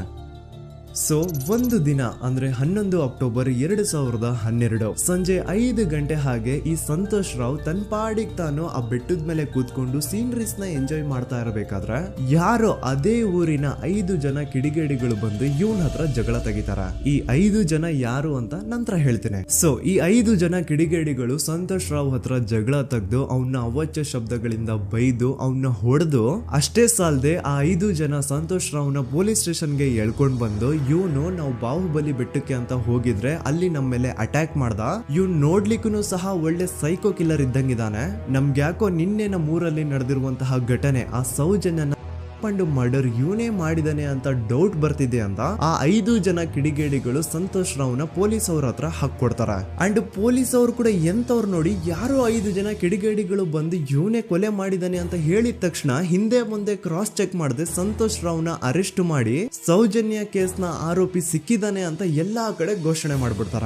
ಜನರಿಗೆ ಈ ಕಡೆ ಒಂಥರ ನೆಮ್ಮದಿ, ಓ ಬಿಡಪ್ಪ ನಮ್ ಪೊಲೀಸ್ ಅವ್ರಿಗೆ ತಮ್ಮ ಡ್ಯೂಟಿ ಮೇಲೆ ಎಷ್ಟೊಂದು ನಿಷ್ಠೆ ಇದೆ, ಒಂದೇ ದಿನದಲ್ಲಿ ಆರೋಪಿನ ಹಿಡಿದ್ಬಿಟ್ರ ಅಂತ ಪೊಲೀಸ್ ಅವ್ರ ಮೇಲೆ ಫುಲ್ ಒಂಥರ ಹೊಗಳ್ತಾ ಇರ್ತಾರೆ. ಆದ್ರೆ ಪಾಪ ಜನರಿಗೆ ಎಲ್ಲಿ ಗೊತ್ತಿತ್ತು ಈ ಕೇಸ್ ನ ರಿಯಲ್ ಆರೋಪಿ ಬೇರೆ ಯಾರೋ ಇದಾರೆ, ಪೊಲೀಸ್ ಅವರೇ ಈ ಕೇಸ್ ನ ಮಿಸ್ಲೀಡ್ ಮಾಡೋದಕ್ಕೆ ಸುಮ್ನೆ ಸಂತೋಷ್ ನ ಅರೆಸ್ಟ್ ಮಾಡಿದ್ದಾರೆ ಅಂತ. ಸೊ ಸಂತೋಷ್ ರಾವ್ ಒಂದು ಹುಡುಗಿಯ ರೇಪ್ ಅಂಡ್ ಮರ್ಡರ್ ಕೇಸ್ ಅಲ್ಲಿ ಅರೆಸ್ಟ್ ಆಗಿದ್ದಾನೆ ಅನ್ನೋ ವಿಷಯ ಸಂತೋಷ್ ನ ತಾಯಿಗೆ ಗೊತ್ತಾದಾಗ ಅವ್ರ ಪಾಪ ನೋವಲ್ಲಿ ಕೊರ್ಗಿ ಸಾಯ್ತಾರ. ಅಂಡ್ ಇನ್ನು ಅವ್ರ ತಂದೆ ಒಂದು ಕಡೆ ಪಾಪ ಹೆಂಡತಿನ ಕಳ್ಕೊಂಡಿರುವಂತಹ ನೋವು, ಇನ್ನೊಂದು ಕಡೆ ಮಗ ನೋಡಿದ್ರೆ ಯಾವ್ದೋ ಫಾಲ್ಸ್ ಕೇಸ್ ಅಲ್ಲಿ ಅರೆಸ್ಟ್ ಆಗಿದ್ದಾನೆ. ಈ ಕಡೆ ಕೇಸ್ ನ ಇನ್ವೆಸ್ಟಿಗೇಷನ್ ನಡೀತಾ ಇದೆ. ಅಂಡ್ ಇಲ್ಲಿ ನಾನು PSI ಯೋಗೇಶ್ ಅವ್ರ ಬಗ್ಗೆ ಅಂತೂ ಮೆನ್ಷನ್ ಮಾಡ್ಲೇಬೇಕು. ಈ ಪೊಲೀಸ್ ಆಫೀಸರು ಗೊತ್ತಿದ್ದು ಈ ತಪ್ಪನ ಮಾಡಿದ್ರು ಅಥವಾ ಗೊತ್ತಿಲ್ದೇನೆ ಈ ತಪ್ಪನ ಮಾಡಿದ್ರು ನನ್ಗಂತೂ ಗೊತ್ತಿಲ್ಲ. ಸೊ ಇವ್ರು ಏನ್ ಮಾಡ್ತಾರೆ ಅಂತಂದ್ರೆ, ಸೌಜನ್ಯನ ಬಾಡಿನ ಪೋಸ್ಟ್ ಮಾರ್ಟಮ್ ಗೆ ಕಳಿಸಿದಾಗ ಡಾಕ್ಟರ್ಸ್ ಹಂಗೋ ಹಿಂಗೋ ಮಾಡಿ ಇಂದ ಕೆಲವೊಂದು ಸ್ಪರ್ಮ್ ನ ಸ್ಯಾಂಪಲ್ಸ್ ಕಲೆಕ್ಟ್ ಮಾಡ್ತಾರ. ಅದನ್ನ ಅವರು PSI ಯೋಗೇಶ್ಗೆ ಕೊಟ್ಟು ಇದನ್ನ ವಿತಿನ್ 72 ಅವರ್ಸ್ ಒಳಗಡೆ ಇನ್ನೊಂದು ಲ್ಯಾಬ್ ಗೆ ಸಬ್ಮಿಟ್ ಮಾಡಿ ಅಂತ ತುಂಬಾ ಕ್ಲಿಯರ್ ಆಗಿ ಹೇಳ್ತಾರ. ಆದ್ರೆ PSI ಯೋಗೇಶ್ ಆ ಸ್ಪರ್ಮ್ ಸ್ಯಾಂಪಲ್ಸ್ ನ ವಿತಿನ್ 72 ಅವರ್ಸ್ ಒಳಗಡೆ ಲ್ಯಾಬ್ ಕಳ್ಸೋದಿರ್ಲಿ, ಅದನ್ನ 12 ದಿನ ಆದ್ಮೇಲೆ ಲ್ಯಾಬ್ ಕಳಿಸ್ತಾರ. ಅಷ್ಟೊತ್ತಿಗೆ ಆಲ್ರೆಡಿ ಆ ಸ್ಪರ್ಮ್ ಸ್ಯಾಂಪಲ್ಸ್ ಗೆಲ್ಲ ಫಂಗಸ್ ಹಿಡಿದು ಅದು ಅನ್ಫಿಟ್ ಫಾರ್ ಟೆಸ್ಟಿಂಗ್ ಅಂತ ಬರುತ್ತಾ. ಈಗ ನೀವೇ ಹೇಳಿ, ಎಂತ ಡಂಬೆಸ್ಟ್ ಪರ್ಸನ್ ಪೊಲೀಸ್ ಆಫೀಸರ್ ಆಗಿದ್ರು ಅವನ ಹತ್ರ ಒಂದು ಮರ್ಡರ್ ಕೇಸ್ ಬಂದಾಗ ಅವನ ಹತ್ರ ಇರೋ ಮೇನ್ ಸಾಕ್ಷಿನೇ, ಮೇನ್ ಎವಿಡೆನ್ಸ್ ಆ ಹುಡುಗಿಯ ಇಂದ ಕಲೆಕ್ಟ್ ಆಗುವಂತಹ ಸ್ಪರ್ಮ್ ಸ್ಯಾಂಪಲ್ಸ್. ಸೊ ಅದನ್ನ ಮೊದಲು ಲ್ಯಾಬ್ ಕಳಿಸಿ ಅದನ್ನ ಐಡೆಂಟಿಫೈ ಮಾಡೋದು ಪೊಲೀಸ್ ಅವರ ಫಸ್ಟ್ ಡ್ಯೂಟಿ. ಆದ್ರೆ ಇಲ್ಲಿ PSI ಯೋಗೇಶ್ ಅವರು ಇದನ್ನೇ ಮರ್ತು ಹೋದ್ರು ಅಂತ ನೋಡಿ. ಯಾವುದೇ ಒಂದು ಕೇಸ್ ಅಲ್ಲಿ ಪೊಲೀಸ್ ಅವರು ಆದಷ್ಟು ಎವಿಡೆನ್ಸ್ ನ ಕಲೆಕ್ಟ್ ಮಾಡೋದಕ್ಕೆ ಟ್ರೈ ಮಾಡ್ತಾರ. ಆದ್ರೆ ಈ ಒಂದು ಕೇಸ್ ಅಲ್ಲಿ ಮಾತ್ರ ಪೊಲೀಸ್ ಅವರು ಎವಿಡೆನ್ಸ್ ನ ಕಲೆಕ್ಟ್ ಮಾಡೋ ಬದಲಾಗಿ ಎವಿಡೆನ್ಸ್ ನ ಡಿಸ್ಟ್ರಾಯ್ ಮಾಡೋದ್ರಲ್ಲಿ ಮುಂದೆ ಇದ್ರು. ಅಷ್ಟೇ ಅಲ್ಲದೆ ಈ ಪೊಲೀಸ್ ಆಫೀಸರ್ ಸೇರ್ಕೊಂಡು ಸಂತೋಷ್ ರಾವ್ಗೆ ಸೆಲ್ ಅಲ್ಲಿ ಎಂತ ಟಾರ್ಚರ್, ಎಂತ ಹಿಂಸೆ ಕೊಡ್ತಾರೆ ಅಂದ್ರೆ ನೆನ್ಸ್ಕೊಂಡ್ರೆ ಮೈ ಜುಮ್ ಅನ್ನುತ್ತಾ. ಹೊಡಿಯೋದು, ಕೆಟ್ಟದಾಗ ಬೈಯೋದು, ಇದೆಲ್ಲ common. Most brutal part is Santosh ರಾವ್ನ ಪ್ಯಾಂಟ್ ಬಿಚ್ಚಿ ಅವನ ಪ್ರೈವೇಟ್ ಪಾರ್ಟ್ ಮೇಲೆ ಬಿಸಿ ಬಿಸಿ ಕುದೀತಾ ಇರುವಂತಹ ನೀರ್ ಚಲ್ತಾರ. ಈ ಕ್ರೈಮ್ ನೀನೇ ಮಾಡಿದ್ಯಾ ಅಂತ ಒಪ್ಕೋ, ಇಲ್ಲ ಅಂತಂದ್ರೆ ನಿನ್ನ ಸೆಲ್ ಒಳಗಡೆನೆ ಸಾಯಿಸ್ಬಿಡ್ತೀವಿ, ನಿನ್ನ ತಂದೆ ತಾಯಿ ಎಲ್ರು ಸಾಯಿಸ್ಬಿಡ್ತೀವಿ ಅಂತ ಬ್ಲಾಕ್ ಮೇಲ್ ಮಾಡ್ತಾರ. ನೋಡಿ, ಸಂತೋಷ್ ರಾವ್ ಜಾಗದಲ್ಲಿ ನನ್ನಂತ ನಿಮ್ಮಂತ ನಾರ್ಮಲ್ ಪರ್ಸನ್ ಯಾರಾದ್ರೂ ಇದ್ದಿದ್ರೆ ಪೊಲೀಸ್ ಅವರು ಕೊಡ್ತಿರುವಂತಹ ಹಿಂಸೆನ ತಡ್ಕೊಳಕ್ಕಾಗದೆ ಆ ಕ್ರೈಮ್ ಮಾಡಿಲ್ಲ ಅಂದ್ರೂ ಮಾಡಿದೀನಿ ಅಂತ ಒಪ್ಕೊಬಿಡ್ತಾ ಇದ್ವಿ. ಆದ್ರೆ ಸಂತೋಷ್ ರಾವ್ ಮೆಂಟಲಿ ಇಲ್ಲಿರೋದೇ ಅವನ್ಗೆ ಅಡ್ವಾಂಟೇಜ್ ಆಗೋಯ್ತು. ಪೊಲೀಸ್ಗಳು ಸಂತೋಷ್ ರಾವ್ಗೆ ಎಷ್ಟೇ ಹೊಡೆದ್ರು, ಎಷ್ಟೇ ಬೈದ್ರು, ಎಷ್ಟೇ ಬ್ಲಾಕ್ ಮೇಲ್ ಮಾಡಿದ್ರು ಸಂತೋಷ್ ರಾವ್ ಬಾಯಲ್ಲಿ ನಾನ್ ಈ ಕ್ರೈಮ್ ನ ಮಾಡಿಲ್ಲ ಅಂತಾನೆ ಬರುತ್ತೆ ಹೊರತು ಆ ಕ್ರೈಮ್ ನ ಅವನು ಒಪ್ಕೊಳ್ಳೋದೇ ಇಲ್ಲ. ದೆನ್ ಕೋರ್ಟ್ ಟ್ರಯಲ್ಸ್ ಸ್ಟಾರ್ಟ್ ಆಗುತ್ತೆ. ಈ ಕ್ರೈಮ್ ನ ಸಂತೋಷೇ ಮಾಡಿದಾನೆ ಅಂತ ಸೌಜನ್ಯ ಕಡೆಯ ಲಾಯರ್ ವಾದ ಮಾಡ್ತಾನೆ. ಅದಕ್ಕೆ ಆಪೋಸಿಟ್ ಆಗಿ ಸಂತೋಷ್ ರಾವ್ ಕಡೆಯಿಂದ ಒಬ್ರು ಲಾಯರ್ ಇಲ್ಲ, ಸಂತೋಷ್ ರಾವ್ ಈ ಕ್ರೈಮ್ ನ ಮಾಡ್ಲಿಕ್ಕೆ ಸಾಧ್ಯನೇ ಇಲ್ಲ ಅಂತ ವಾದ ಮಾಡ್ತಿರ್ತಾರೆ. ಅಂಡ್ ಕೋರ್ಟ್ ಇಂದ ಆಚೆಗಡೆ ಸಂತೋಷ್ ರಾವ್ ನ ಅಗೇನ್ಸ್ಟ್ ಸ್ಟೂಡೆಂಟ್ಸ್ ಪ್ರೊಟೆಸ್ಟ್ ನಡೆಯುತ್ತೆ, ಪಬ್ಲಿಕ್ ಪ್ರೊಟೆಸ್ಟ್ ನಡೆಯುತ್ತೆ. ಅರೆಸ್ಟ್ ಆಗಿರುವಂತಹ ಸಂತೋಷ್ ರಾವ್ಗೆ ಗಲ್ಲಿಗೇರಿಸ್ರಿ ಅಂತ ಅವ್ರು ಡಿಮ್ಯಾಂಡ್ ಮಾಡ್ತಿರ್ತಾರೆ. ಸೊ ಹೀಗೆ ಒಂದು 2-3 ವರ್ಷ ಕಳೆದು ಹೋಗುತ್ತೆ. ನಂತರ ಒಂದು ಕೋರ್ಟ್ ಟ್ರಯಲ್ ಅಲ್ಲಿ ಸಂತೋಷ್ ರಾವ್ ಪರವಾಗಿ ಹೋರಾಡ್ತಿದ್ದಂತಹ ಲಾಯರ್ ಯಾಕೆ ಈ ಕೇಸ್ ಅಲ್ಲಿ ಸಂತೋಷ್ ಆರೋಪಿ ಅಲ್ಲ ಅಂತ ಪ್ರೂವ್ ಮಾಡ್ಲಿಕ್ಕೆ ಕೆಲವೊಂದು ಪಾಯಿಂಟ್ಸ್ ನ ಮುಂದೆ ಇಡ್ತಾರೆ. ಅದೇನಂತಂದ್ರೆ, ಮೊದಲನೇದಾಗಿ ಸಂತೋಷ್ ರಾವೇ ಈ ಕ್ರೈಮ್ ನ ಮಾಡಿದಾನೆ ಅಂತ ಒಬ್ರು ಒಂದು ಐ ವಿಟ್ನೆಸ್ ಇರಲ್ಲ. ಇನ್ನೊಂದು ಏನು ಅಂತಂದ್ರೆ, ಯಾವೊಂದು ಕಂಡೀಷನ್ ಅಲ್ಲಿ, ಯಾವೊಂದು ಬ್ರೂಟಲ್ ಕಂಡೀಷನ್ ಅಲ್ಲಿ ಸೌಜನ್ಯನ ಬಾಡಿ ಸಿಕ್ಕಿತ್ತೋ ಅದನ್ನ ಗಮನದಲ್ಲಿ ಇಟ್ಕೊಂಡು ಸ್ವಲ್ಪ ಪ್ರಾಕ್ಟಿಕಲ್ ಆಗಿ ಥಿಂಕ್ ಮಾಡಿದ್ರೆ ಆ ಒಂದು ಭೀಕರ ಕ್ರೈಮ್ ನ ಒಬ್ನೇ ಮಾಡ್ಲಿಕ್ಕೆ ಸಾಧ್ಯನೇ ಇಲ್ಲ. ಇನ್ನೊಂದು ಪಾಯಿಂಟ್ ಏನು ಅಂತಂದ್ರೆ, ಸೌಜನ್ಯನ ಇಂದ ಪೊಲೀಸ್ ಅವ್ರಿಗೆ ಯಾವುದೇ ಸ್ಪರ್ಮ್ ಸ್ಯಾಂಪಲ್ ಸಿಗ್ಬಾರ್ದು ಅಂತ 6 ಇಂಚು ಅಷ್ಟು ಮಣ್ಣು ಹಾಕಿರ್ತಾರ. ಸೊ ಈಗ ನೀವೇ ಹೇಳಿ, ಮೆಂಟಲಿ ಇಲ್ಲಿರುವಂತಹ ಪರ್ಸನ್ಗೆ ಇಷ್ಟೊಂದು ಬುದ್ಧಿವಂತಿಕೆ ಇರುತ್ತಾ? ಅನ್ಕೊಳ್ಳಿ, ಅಷ್ಟೊಂದು ಬುದ್ಧಿವಂತಿಕೆ ಅವ್ನಿಗಿದ್ರು ಆ ಕ್ರೈಮ್ ಮಾಡಾದ್ಮೇಲೆ ಅವನ ಆ ಊರಿಂದ ಓಡ್ ಹೋಗ್ಬೋದಾಗಿತ್ತು. ಆದ್ರೆ ಮತ್ತ್ಯಾಕೆ ಅವನು ಅದೇ ಊರಲ್ಲೇ ಇರ್ತಾನೆ? ಅಂಡ್ ಸೌಜನ್ಯ ಕೊನೆಯದಾಗಿ ಪ್ರಕೃತಿ ಹಾಸ್ಪಿಟಲ್ ಮುಂದ್ಗಡೆಯಿಂದ ನಡ್ಕೊಂಡು ಹೋಗ್ತಾ ಇರ್ಬೇಕಾದ್ರೆ ಆ ಪ್ರಕೃತಿ ಹಾಸ್ಪಿಟಲ್ ನ ಸೆಕ್ಯೂರಿಟಿ ಗಾರ್ಡ್ ನೋಡ್ತಾನೆ. ಅಂಡ್ ಪ್ರಕೃತಿ ಹಾಸ್ಪಿಟಲ್ ನ ಆಚೆಗಡೆ CCTV ಕ್ಯಾಮರಾನು ಇರುತ್ತೆ. ಸಡನ್ಲಿ ಆ CCTV ಫುಟೇಜ್ ಕೂಡ ಕಾಣೆ ಆಗ್ಬಿಡುತ್ತಾ. ಇನ್ನೊಂದು ಏನು ಅಂತಂದ್ರೆ, ಸೌಜನ್ಯನ ಮರ್ಡರ್ ಆಗಿದ್ದು ನೆಕ್ಸ್ಟ್ ದಿನಾನೇ ಪೊಲೀಸ್ ಅವರು ಆರೋಪಿನ ಹಿಡಿದ್ರು. ಸೊ ಹಾಗಿದ್ದಾಗ ಆ ಕಲೆಕ್ಟ್ ಮಾಡಿರುವಂತಹ ಸ್ಪರ್ಮ್ ಸ್ಯಾಂಪಲ್ಸ್ ನ ಲ್ಯಾಬ್ ಗೆ ಕಳಿಸಿ ಇವನೇ ಆರೋಪಿ ಅಂತ ಕನ್ಫರ್ಮ್ ಮಾಡೋ ಬದಲಾಗಿ ಯಾಕೆ ಪೊಲೀಸ್ ಅವರು ಆ ಸ್ಪರ್ಮ್ ಸ್ಯಾಂಪಲ್ಸ್ ನ ತಮ್ಮ ಹತ್ರನೇ ಇಟ್ಕೊಂಡು 12 ದಿನವರೆಗೂ ಅದಕ್ಕೆ ಫಂಗಸ್ ಹಿಡಿಯೋವರೆಗೂ ಕಾದು ಆಮೇಲೆ ಅದನ್ನ ಲ್ಯಾಬ್ ಕಳಿಸಿದ್ರು? ಅಂಡ್ ಮೇನ್ ಇಂಪಾರ್ಟೆಂಟ್ ಆಗಿ ಸಂತೋಷ್ ರಾವ್ಗೆ ಒಂದು ಗುಪ್ತ ರೋಗ ಇರುತ್ತೆ, ಅದೇ ಫಿಮೋಸಿಸ್ ಅಂತ. ಈ ಕಾಯಿಲೆ ಏನು ಅಂತ ನಾನು ಈ ವಿಡಿಯೋದಲ್ಲಿ ಡೀಟೇಲ್ಡ್ ಆಗಿ ಎಕ್ಸ್ಪ್ಲೈನ್ ಮಾಡ್ಲಿಕ್ಕೆ ಆಗಲ್ಲ. ಜಸ್ಟ್ ತಿಳ್ಕೊಳ್ಳಿ, ಈ ಒಂದು ಕಾಯಿಲೆ ಇರೋರು ಇಂಟಿಮಸಿ ಮಾಡ್ಲಿಕ್ಕೆ ಆಗಲ್ಲ. ಇನ್ ಕೇಸ್ ಮಾಡಿದ್ರು ಅವರು ಸುಖ ಅಲ್ಲ ನರಕ ಕಾಣ್ತಾರ. ಸೊ ಇಷ್ಟೆಲ್ಲ ವ್ಯಾಲಿಡ್ ಪಾಯಿಂಟ್ಸ್, ಇಷ್ಟೆಲ್ಲ ಫ್ಯಾಕ್ಟ್ಸ್ ಕಣ್ ಮುಂದೆ ಇರ್ಬೇಕಾದ್ರೆ ಸ್ಟಿಲ್ ಪೊಲೀಸ್ ಅವರು ಯಾಕೆ ಈ ಕ್ರೈಮ್ ನ ಸಂತೋಷ್ ರಾವೇ ಮಾಡಿದಾನೆ ಅಂತ ಇವನ್ ಹಿಂದೆ ಬಿದ್ದಿದ್ದಾರೆ? ಯಾಕೆ ಅವರು ಈ ಕ್ರೈಮ್ ಇವನ್ ಬಿಟ್ರೆ ಬೇರೆ ಯಾರಾದ್ರೂ ಮಾಡಿರ್ಬೋದಲ್ಲ ಅಂತ ಆ ಆಂಗಲ್ ಅಲ್ಲಿ ಇನ್ವೆಸ್ಟಿಗೇಷನ್ ಮಾಡ್ತಿಲ್ವಲ್ಲ ಅಂತ ಪೊಲೀಸ್ ಅವರ ಇನ್ವೆಸ್ಟಿಗೇಷನ್ ಮೇಲೆ ಈಗ ಕ್ವಶನ್ ಬರುತ್ತೆ. So after hearing all of this, ಎಲ್ಲರಿಗೂ ಈಗ ಪೊಲೀಸ್ ಅವರ ಇನ್ವೆಸ್ಟಿಗೇಷನ್ ಇನ್ವೆಸ್ಟಿಗೇಷನ್ ಮೇಲೆ ಡೌಟ್ ಬರುತ್ತೆ. ಅಂಡ್ ಈವನ್ ಸೌಜನ್ಯ ಅವ್ರ ಮನೆಯವರು ಕೂಡ ನಿಜವಾದ ಆರೋಪಿ ಸಂತೋಷ್ ಅಲ್ಲ ಅಂತ ತಮ್ಮ ಅಭಿಪ್ರಾಯನ ವ್ಯಕ್ತಪಡಿಸ್ತಾರೆ. ಆಗ ಅಲ್ಲಿವರೆಗೂ ಸಂತೋಷ್ ರಾವ್ನ ಗಲ್ಲಿಗೇರಿಸಿ ಅಂತ ಏನು student protest and public protest ಎಲ್ಲ ನಡೀತಾ ಇತ್ತು, ಈಗ ಅದೆಲ್ಲ ನಿಂತು ಹೋಗಿ ಎಲ್ಲಾ ಹೇಟ್ರೇಡ್ ಪೊಲೀಸ್ ಅವ್ರ ಕಡೆಗೆ ಹೋಗುತ್ತೆ. ಪೊಲೀಸ್ ಅವರು ಈ ಕೇಸಲ್ಲಿ ಕರಪ್ಟ್ ಆಗಿದ್ದಾರೆ, ಪೊಲೀಸ್ ಅವರೇ ಸತ್ಯ ಮುಚ್ಚಿಡ್ಲಿಕ್ಕೆ ಟ್ರೈ ಮಾಡ್ತಿದ್ದಾರೆ. ಹಾಗಾಗಿ ಈ ಕೇಸ್ನ ಇನ್ಮುಂದೆ ಪೊಲೀಸ್ ಅವರಲ್ಲದೆ ಸಿಬಿಐ ಅವರು ಇನ್ವೆಸ್ಟಿಗೇಷನ್ ಮಾಡಬೇಕು, ಈ ಕೇಸ್ನ ಸಿಬಿಐ ಒಪ್ಸಿ ಅಂತ ಅಗೇನ್ ಪ್ರೊಟೆಸ್ಟ್ ಗಳು ಸ್ಟಾರ್ಟ್ ಆಗ್ತವೆ. ಸೊ ಧರ್ಮಸ್ಥಳದಲ್ಲಿ ಇಷ್ಟೊಂದು ಹೋರಾಟಗಳಾಗ್ತಿದಾವೆ, ಒಬ್ಳು ಹುಡುಗಿ ಜೊತೆ ಇಷ್ಟೊಂದು ಅನ್ಯಾಯ ಆಗಿದೆ, ಆದ್ರೂ ಸಹ ಧರ್ಮಾಧಿಕಾರಿ ಏನು ಮಾತೇ ಆಡ್ತಿಲ್ವಲ್ಲ ಈ ಹುಡುಗಿ ಬಗ್ಗೆ ಅಂತ ಜನರು ಪ್ರಶ್ನೆ ಮಾಡಿದಾಗ ಆಗ ಧರ್ಮಾಧಿಕಾರಿನೂ ಜನರು ಮುಂದೆ ಬಂದ್ಬಿಟ್ಟು ಈ ಕೇಸ್ನ ಸಿಬಿಐ ಒಪ್ಸಿ ಅಂತ ಹೋರಾಟ ಮಾಡ್ತಾರ. ನಂತರ ಈ ಒಂದು ಕೇಸು ಪೊಲೀಸ್ ಅವರಿಂದ ಸಿಬಿಐ ಕೈಗೆ ಹೋಗುತ್ತೆ. ಸಿಬಿಐ ಕೈಗೆ ಹೋಗಿದ ತಕ್ಷಣ ಇಲ್ಲೇನು ಸತ್ಯ ಹೊರಗೆ ಬಂದಿಲ್ಲ. ಆ ಸಿಬಿಐ ಅವರು 3-4 ವರ್ಷ ಟೈಮ್ ತಗೊಂಡು ಮತ್ತೆ ಈ ಒಂದು ಕೇಸ್ನ ಇನ್ವೆಸ್ಟಿಗೇಷನ್ ಮಾಡ್ತಾರೆ. ಆದ್ರೆ ಅಲ್ಲೇನು ಇನ್ವೆಸ್ಟಿಗೇಷನ್ ಮಾಡ್ಲಿಕ್ಕೆ ಉಳ್ದೇ ಇರಲ್ಲ. ಆ ಪೊಲೀಸ್ ಅವರು ಅವ್ರ ಕೈಯಲ್ಲಿ ಈ ಕೇಸು ಇದ್ದಷ್ಟು ದಿನ ಎಷ್ಟಾಗುತ್ತೋ ಅಷ್ಟು ಎವಿಡೆನ್ಸ್ ನ ಡಿಸ್ಟ್ರಾಯ್ ಮಾಡ್ಬಿಟ್ಟಿರ್ತಾರ. ಸೊ ಹಾಗಾಗಿ ಅಲ್ಲಿ ಸಿಬಿಐ ಅವ್ರಿಗೆ ಇನ್ವೆಸ್ಟಿಗೇಷನ್ ಮಾಡ್ಲಿಕ್ಕೆ ಏನ್ ಉಳ್ದೇ ಇರಲ್ಲ. ಆದ್ರೂ ಸ್ಟಿಲ್ ಅವರು 3-4 ಇಯರ್ಸ್ ಟೈಮ್ ತಗೊಂಡು ನಂತರ ಫೈನಲಿ ಒಂದು ರಿಪೋರ್ಟ್ ನ ಕೋರ್ಟ್ ಗೆ ಸಬ್ಮಿಟ್ ಮಾಡ್ತಾರೆ. ಅಂಡ್ ಸಿಬಿಐ ಅವರು ಕೋರ್ಟ್ ಗೆ ಸಬ್ಮಿಟ್ ಮಾಡಿರುವಂತಹ ಆ ಒಂದು ರಿಪೋರ್ಟ್ ಅಲ್ಲಿ ಏನಿತ್ತು ಅಂದ್ರೆ ಸಿಬಿಐ ಇನ್ವೆಸ್ಟಿಗೇಷನ್ ಕನ್ಫರ್ಮ್ಸ್ ದಟ್ ಈ ಒಂದು ಕ್ರೈಮ್ ನ ಸಂತೋಷ್ ರಾವೇ ಮಾಡಿದಾನೆ ಅಂತ. ಆದ್ರೆ ಐರಾನಿ ಈಸ್ ಇದೇ ಒಂದು ರಿಪೋರ್ಟ್ ಅಲ್ಲಿ ಇವ್ರು ಏನ್ ಹೇಳ್ತಾರೆ ಅಂದ್ರೆ ಅವ್ರಿಗೆ ಯಾವುದೇ ತರ ಎವಿಡೆನ್ಸ್ ಸಿಕ್ಕಿಲ್ಲ ಅಂತ. ಯಾಕಂದ್ರೆ ಈ ಸೌಜನ್ಯ ಕೇಸು ಪೊಲೀಸ್ ಅವ್ರ ಕೈಯಲ್ಲಿ ಇದ್ದಾಗ ಪೊಲೀಸ್ ಅವರು ತಮ್ಮ ನಿರ್ಲಕ್ಷ್ಯದಿಂದ ಎಲ್ಲಾ ಎವಿಡೆನ್ಸ್ ನ ಕಳ್ಕೊಂಡ್ಬಿಟ್ಟಿರ್ತಾರೆ. ಅಂತದ್ರಲ್ಲಿ ಯಾವ ಒಂದು ಆಧಾರದ ಮೇಲೆ ಇವರು ಸಂತೋಷ್ ರಾವೇ ಈ ಕ್ರೈಮ್ ನ ಮಾಡಿದ್ದಾರೆ ಅಂತ ಕ್ವಶನ್ ಮಾಡಿದಾಗ ಸಿಬಿಐ ಅವ್ರ ಕಡೆಯಿಂದ ನೋ ಆನ್ಸರ್. ನೋಡಿ, ಮೊದ್ಲು ಈ ಒಂದು ಕೇಸ್ ನ ಪೊಲೀಸ್ ಅವರು ಇನ್ವೆಸ್ಟಿಗೇಷನ್ ಮಾಡಿ ನಂತರ ಈ ಒಂದು ಕೇಸು ಸಿಬಿಐ ಅವ್ರ ಕೈಗೆ ಹೋಗಿ ಅವರು 3-4 ವರ್ಷ ಟೈಮ್ ತಗೊಂಡು ಇನ್ವೆಸ್ಟಿಗೇಷನ್ ಮಾಡಿ ದೆನ್ ಫೈನಲ್ ರಿಪೋರ್ಟ್ ನ ಕೋರ್ಟ್ ಗೆ ಸಬ್ಮಿಟ್ ಮಾಡೋಷ್ಟ್ರಲ್ಲಿ ಸುಮಾರು 5-6 ವರ್ಷ ಕಳೆದು ಹೋಗಿರುತ್ತೆ. ಅಂಡ್ ಸ್ಟಿಲ್ ಈ ಒಂದು ಕೇಸಲ್ಲಿ ಏನೋ ಕನ್ಕ್ಲೂಷನ್ ಸಿಕ್ಕಿರಲ್ಲ. ಎವ್ರಿ ಇಯರ್ ಸೌಜನ್ಯನ ಬರ್ತ್ಡೇ ಇದ್ದಾಗ ಅಥವಾ ತಿಥಿ ಇದ್ದಾಗ ಅವಳನ್ನ ನೆನೆಸ್ಕೊಂಡು ಅವಳ ಹೆಸರಲ್ಲಿ public protest and student protest ನಡೀತಾನೆ ಇರ್ತವೆ. ಸೊ ಒಂದು ದಿನ ಈ ಒಂದು ಪ್ರೊಟೆಸ್ಟ್ ಗಳ ನ್ಯೂಸ್ ಗಿರೀಶ್ ಮುಟ್ಟಣ್ಣನವರ ಗಮನಕ್ಕೆ ಬರುತ್ತೆ. ಯಾರು ಈ ಗಿರೀಶ್ ಮುಟ್ಟಣ್ಣನವರ ಅಂದ್ರೆ ಇವರು very honest X police man. ನೀವು ನಂಬಲ್ಲ, ಇವ್ರು ಪೊಲೀಸ್ ಆಫೀಸರ್ ಇದ್ದಾಗ ಪಬ್ಲಿಕ್ ಅಲ್ಲಿ ಒಬ್ಬ MLA ಹೊಡೆದಿರ್ತಾರ. ಅಷ್ಟೇ ಅಲ್ಲ, ಪೊಲೀಸ್ ಡಿಪಾರ್ಟ್ಮೆಂಟ್ ಅಲ್ಲಿ ಕರಪ್ಷನ್ ಇದೆ, ಕರಪ್ಷನ್ ಇದ್ದಿದ್ ಕಡೆ ನಾನ್ ಇರಲ್ಲ ಅಂತ ಹೇಳ್ಬಿಟ್ಟು ತಮ್ಮ ಪೊಲೀಸ್ ಡ್ಯೂಟಿನ ಬಿಟ್ಬಿಟ್ಟು ಈಗ ಸಮಾಜದಲ್ಲಿ ಏನೇ ಅನ್ಯಾಯ ಆಗಿದ್ರು ಅದ್ರ ಅಗೇನ್ಸ್ಟ್ ವಾಯ್ಸ್ ರೈಸ್ ಮಾಡ್ತಿದಾರೆ. ಸೊ ಈ ಗಿರೀಶ್ ಮುಟ್ಟಣ್ಣನವರಿಗೆ ಸೌಜನ್ಯ ಕೇಸ್ ಬಗ್ಗೆ ಗೊತ್ತಾದಾಗ ಅವ್ರಿಗೆ ಈ ಕೇಸು ತುಂಬಾನೇ ಕಾಡುತ್ತೆ.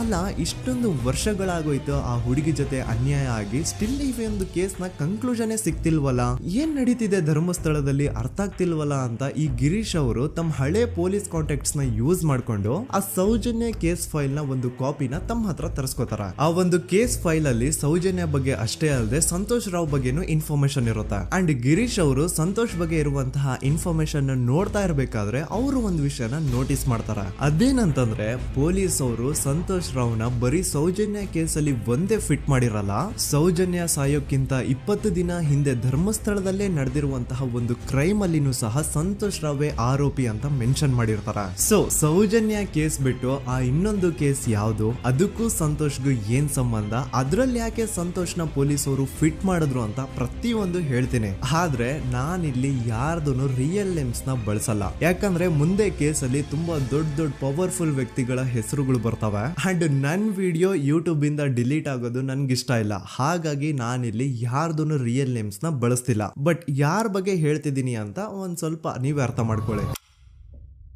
ನೋಡಿ, ಧರ್ಮಸ್ಥಳದಲ್ಲಿ ಮಾಫಿಯಾ ಕೈಂಡ್ ಆಫ್ ನಡೆಸ್ತಿರುವಂತಹ ಒಂದು ವೆರಿ ಪವರ್ಫುಲ್ ಗೌಡ್ರು ಕುಟುಂಬ ಇದೆ. ಇವ್ರ ಹತ್ರ ಬೇಜನ್ ಆಸ್ತಿ, ಬೇಜನ್ ದುಡ್ಡು, ಬೇಜನ್ ಪವರ್, ಬೇಜನ್ ಇನ್ಫ್ಲೂಯೆನ್ಸ್ ಎಲ್ಲಾನು ಇದೆ. ಆ ಊರಲ್ಲಿ ಈ ಗೌಡ್ರು ಕುಟುಂಬದ್ದು ಎಷ್ಟೊಂದು ಕಂಟ್ರೋಲ್ ಇದೆ ಅಂತಂದ್ರೆ ಅವ್ರನ್ನ ಎದುರು ಹಾಕೊಳ್ಳೋರೆ ಯಾರು ಇಲ್ಲ. ಅಂಡ್ ಈ ಒಂದು ಗೌಡ್ರು ಕುಟುಂಬ ಒಂದು ಪ್ರೈವೇಟ್ ಟ್ರಸ್ಟ್ ಹೆಸರಲ್ಲಿ ಒಂದು ವೆರಿ ಪಾಪ್ಯುಲರ್ ದೇವಸ್ಥಾನನ ಸುಮಾರು ವರ್ಷಗಳಿಂದ ತಲೆ ಮಾರುಗಳಿಂದನೂ ನಡ್ಸ್ಕೊಂಡ್ ಬಂದಿರ್ತಾರ. ಅದೇ ಒಂದು ದೇವಸ್ಥಾನದಲ್ಲಿ 60 ವರ್ಷ ವಯಸ್ಸಾಗಿರುವಂತಹ ನಾರಾಯಣ ಅನ್ನೋ ಒಬ್ಬ ವ್ಯಕ್ತಿ ಮಾವುತನಾಗಿ ಕೆಲಸ ಮಾಡ್ತಿರ್ತಾನೆ. ನಾರಾಯಣ ಅವ್ರ ತಂದೆನೂ ಅದೇ ದೇವಸ್ಥಾನದಲ್ಲಿ ಮಾವುತಾಗಿ ಕೆಲಸ ಮಾಡ್ತಾ ಇದ್ರು, ಅವ್ರ ತಂದೆನೂ ಅದೇ ದೇವಸ್ಥಾನದಲ್ಲಿ ಮಾವುತಾಗಿ ಕೆಲಸ ಮಾಡ್ತಾ ಇದ್ರು. ಸೊ ಹೀಗೆ ತಲೆ ಮಾರುಗಳಿಂದ ಮಾವುತ ಆಗಿನೇ ನಾರಾಯಣನ ಕುಟುಂಬ ಆ ಒಂದು ದೇವಸ್ಥಾನದಲ್ಲಿ ಕೆಲಸ ಮಾಡ್ತಾ ಇರುತ್ತೆ. ಸೊ ಒಮ್ಮೆ ತುಂಬಾ ವರ್ಷಗಳ ಹಿಂದೆ ನಾರಾಯಣ ಅವ್ರ ತಂದೆ ಆ ದೇವಸ್ಥಾನದಲ್ಲಿ ಮಾವುತಾಗಿ ಕೆಲಸ ಮಾಡ್ತಾ ಇರ್ಬೇಕಾದ್ರೆ ಆಗಿನ ದೇವಸ್ಥಾನದ ಧರ್ಮಾಧಿಕಾರಿ ಆ ಮಾವುತನ ಕೆಲ್ಸದ ಮೇಲೆ ಇರುವಂತಹ ನಿಷ್ಠೆ, ಅವನ ನಿಯತ್ತು ಅಂಡ್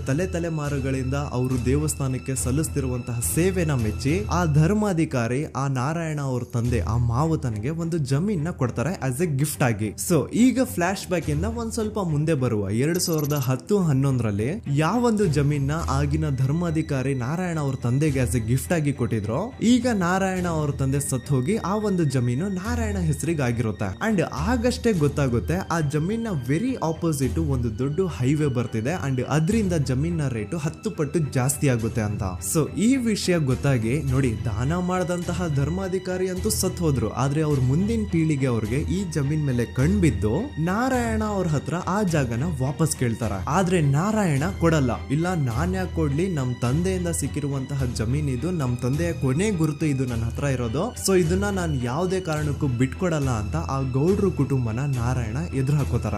ಆಗ ಗೌಡ್ರು ಕುಟುಂಬದವ್ರಿಗೆ ಕೋಪ ಬಂದು ಅವ್ರೇನ್ ಮಾಡ್ತಾರೆ ಅಂದ್ರೆ, ನಾರಾಯಣ ಮನೆಗೆ ನೀರಿನ ಸಪ್ಲೈ ಇರುತ್ತಲ್ವಾ ಅದನ್ನ ಬಂದ್ ಮಾಡ್ತಾರ, ಎಲೆಕ್ಟ್ರಿಸಿಟಿ ಸಪ್ಲೈನು ಕಟ್ ಆಫ್ ಮಾಡ್ತಾರ, ಊರಲ್ಲಿರುವಂತಹ ಎಲ್ಲಾ ಚರಂಡಿಗಳನ್ನ ಕ್ಲೀನ್ ಮಾಡಿ ಆ ಕಸ ಏನಿರುತ್ತೋ ಅದನ್ನ ತಂದು ನಾರಾಯಣ ಮನೆ ಮುಂದೆ ಹಾಕ್ತಾರ. ಇಷ್ಟೇ ಅಲ್ಲ, ನಾರಾಯಣ ಅವ್ರ ಹೆಂಡತಿ ಮಕ್ಕಳು ಎಲ್ಲಾದ್ರೂ ಆಚೆ ಹೋಗ್ತಾ ಬರ್ತಾ ಇದ್ರೆ ಅವ್ರನ್ನ ಕೆಟ್ಟದಾಗ ಬೈಯೋದು, ಹೊಡ್ಕೊಳ್ಳೋದು, ಬಡ್ಕೊಳ್ಳೋದೆಲ್ಲ ಮಾಡ್ತಿರ್ತಾರ. ಇಷ್ಟೆಲ್ಲ ಆಗ್ತಾ ಇದ್ರು ಸ್ಟಿಲ್ ನಾರಾಯಣ ಮಾತ್ರ ಆ ಜಾಗನ ಬಿಟ್ಕೊಡಲ್ಲ. ಆ ಜಾಗದಗೋಸ್ಕರ ನೀನ್ ಬೇಕಿದ್ರೆ ಇದನ್ನೆಲ್ಲ ಸಹಿಸ್ಕೊಂಡಿರಪ್ಪ, ನಮ್ ಕೈಲಂತೂ ಆಗಲ್ಲ ಅಂತ ನಾರಾಯಣನ ಹೆಂಡತಿ ಮಕ್ಕಳು ಅವನ್ನ ಬಿಟ್ಟು ಬೇರೆ ಊರಿಗೆ ಹೋಗ್ಬಿಡ್ತಾರ. ಈಗ ಮನೆಯಲ್ಲಿ ನಾರಾಯಣ ಅಂಡ್ 45 ವರ್ಷ ವಯಸ್ಸಿರುವಂತಹ ನಾರಾಯಣ ಅವ್ರ ತಂಗಿ ಯಮುನಾ ಅವ್ರು ಮಾತ್ರ ಇಬ್ರೇ ಇರ್ತಾ ಇದ್ರು. ಸೊ ಒಂದೊಳ್ಳೆ ಅವಕಾಶ ನೋಡ್ಕೊಂಡು 21 ಸೆಪ್ಟೆಂಬರ್ 2012 ಮನೆಯಲ್ಲಿ ನಾರಾಯಣ ಹಾಗೂ ಯಮುನಾ ಇರ್ಬೇಕಾದ್ರೆ ಯಾರೋ ಮನೆ ಒಳಗಡೆ ನುಗ್ಗಿ ನಾರಾಯಣನ್ಗೆ ಹೊಡೆದು ಯಮುನಾಗೂ ಸಹ ಹೊಡೆದು ನಂತರ ಅವಳು ಮಾಡಿ ದೆನ್ ನಾರಾಯಣ ಹಾಗೂ ಯಮುನನ ತಲೆನ ಒಂದು ರುಬ್ಬಗುಂಡಿಂದ ಚಚ್ಚಿ ಸಾಯಿಸ್ಬಿಡ್ತಾರ. ಈ ಕೊಲೆ ಆಗಿದ್ದು ಕಳ್ಳತನಗೋಸ್ಕರ ಅಂತ ಪೊಲೀಸ್ ಅವರು ತಮ್ಮ ರಿಪೋರ್ಟ್ ಅಲ್ಲಿ ಬರೀತಾರ. ಆದ್ರೆ ಪಾಯಿಂಟ್ ಏನ್ ಗೊತ್ತಾ, ಆ ಮನೇಲಿ ಒಂದ್ ಸ್ವಲ್ಪನೂ ಹಣ ಆಗ್ಲಿ ಅಥವಾ ಬಂಗಾರ ಆಗ್ಲಿ ಕಳ್ಳತನ ಆಗಿರಲ್ಲ. ಕಳ್ಳತನ ಆಗಿರೋದು ಕೇವಲ ಆ ಮೇನ್ ರೋಡ್ ಅಲ್ಲಿ ಇದ್ದಂತಹ ಪ್ರಾಪರ್ಟಿ ಪೇಪರ್ಸ್. ಎಂತ ಕೋಇನ್ಸಿಡೆನ್ಸ್ ನೋಡಿ, ಯಾವ ಒಂದು ಜಮೀನಿನ ಪತ್ರ ನಾರಾಯಣ ಮನೆಯಿಂದ ಕಳ್ಳತನ ಆಗಿದ್ವೋ ಅದೇ ಒಂದು ಜಮೀನಲ್ಲಿ 10 ವರ್ಷ ಆದ ನಂತರ ಒಂದು ದೊಡ್ಡ ಹೋಟೆಲ್ ಸ್ಥಾಪನೆ ಆಗುತ್ತೆ ಅಂಡ್ ಆ ಹೋಟೆಲ್ ನ ಇನಾಗ್ರೇಷನ್ ಗೆ ಚಿಕ್ಕ ಗೌಡ್ರು ಬರ್ತಾರ. ಸೊ ಈಗೇನು ನಾರಾಯಣ ಹಾಗೂ ಯಮುನನ ಕೊಲೆ ಆಗಿದ್ಯೋ ಇದಾಗಿದ್ದು 20 ದಿನ ಆದ್ಮೇಲೆ ಸೌಜನ್ಯ ಜೊತೆ ಅಂತ ನಿರ್ದಯ ಘಟನೆ ಆಗಿದ್ದು. ಸೊ ಪೊಲೀಸ್ ಅವರು ಸೌಜನ್ಯ ಕೇಸಲ್ಲಿ ಸಂತೋಷ್ ರಾವ್ನ ಫಿಟ್ ಮಾಡೋದಲ್ದೆ ಈ ಒಂದು ನಾರಾಯಣ ಹಾಗೂ ಯಮುನಾ ಕೇಸಲ್ಲೂ ಸಹ ಸಂತೋಷ್ ರಾವ್ನೆ ಫಿಟ್ ಮಾಡಿರ್ತಾರ. ಇಲ್ಲಿ ಡೇಟ್ಸ್ ನ ಸ್ವಲ್ಪ ನೆನ್ಪಿಟ್ಕೊಳ್ಳಿ. ನಾರಾಯಣ ಹಾಗೂ ಯಮುನನ ಕೊಲೆ ಆಗಿದ್ದು 21 ಸೆಪ್ಟೆಂಬರ್ 2012 ಅಂಡ್ ಸಂತೋಷ್ ರಾವ್ ಧರ್ಮಸ್ಥಳ ಬಂದಿದ್ದು 9 ಅಕ್ಟೋಬರ್ 2012, 20 ದಿನ ಆದ್ಮೇಲೆ. ಸೊ ನಾರಾಯಣ ಹಾಗೂ ಯಮುನನ ಕೊಲೆ ಆದಾಗ ಊರಲ್ಲೇ ಇಲ್ದೆ ಎಲ್ಲೋ ಶೃಂಗೇರಿಯಲ್ಲಿ ಯಾವುದೋ ಒಂದು ಹೋಟೆಲ್ ಅಲ್ಲಿ ಕೆಲಸ ಮಾಡ್ತಿದ್ದಂತಹ ಸಂತೋಷ್ ರಾವ್ ಹೇಗೆ ಈ ಒಂದು ಕೇಸಲ್ಲಿ ಆರೋಪಿ ಆಗ್ತಾನೆ? ಸೊ ಇದೇ ಒಂದು ಪಾಯಿಂಟ್ ನ ನೋಟಿಸ್ ಮಾಡಿ ಗಿರೀಶ್ ಮುಟ್ಟಣ್ಣನವರು ಧರ್ಮಸ್ಥಳಕ್ಕೆ ಬಂದು ಸಂತೋಷ್ ನ ಲಾಯರ್ ಜೊತೆ ಡಿಸ್ಕಸ್ ಮಾಡ್ತಾರ.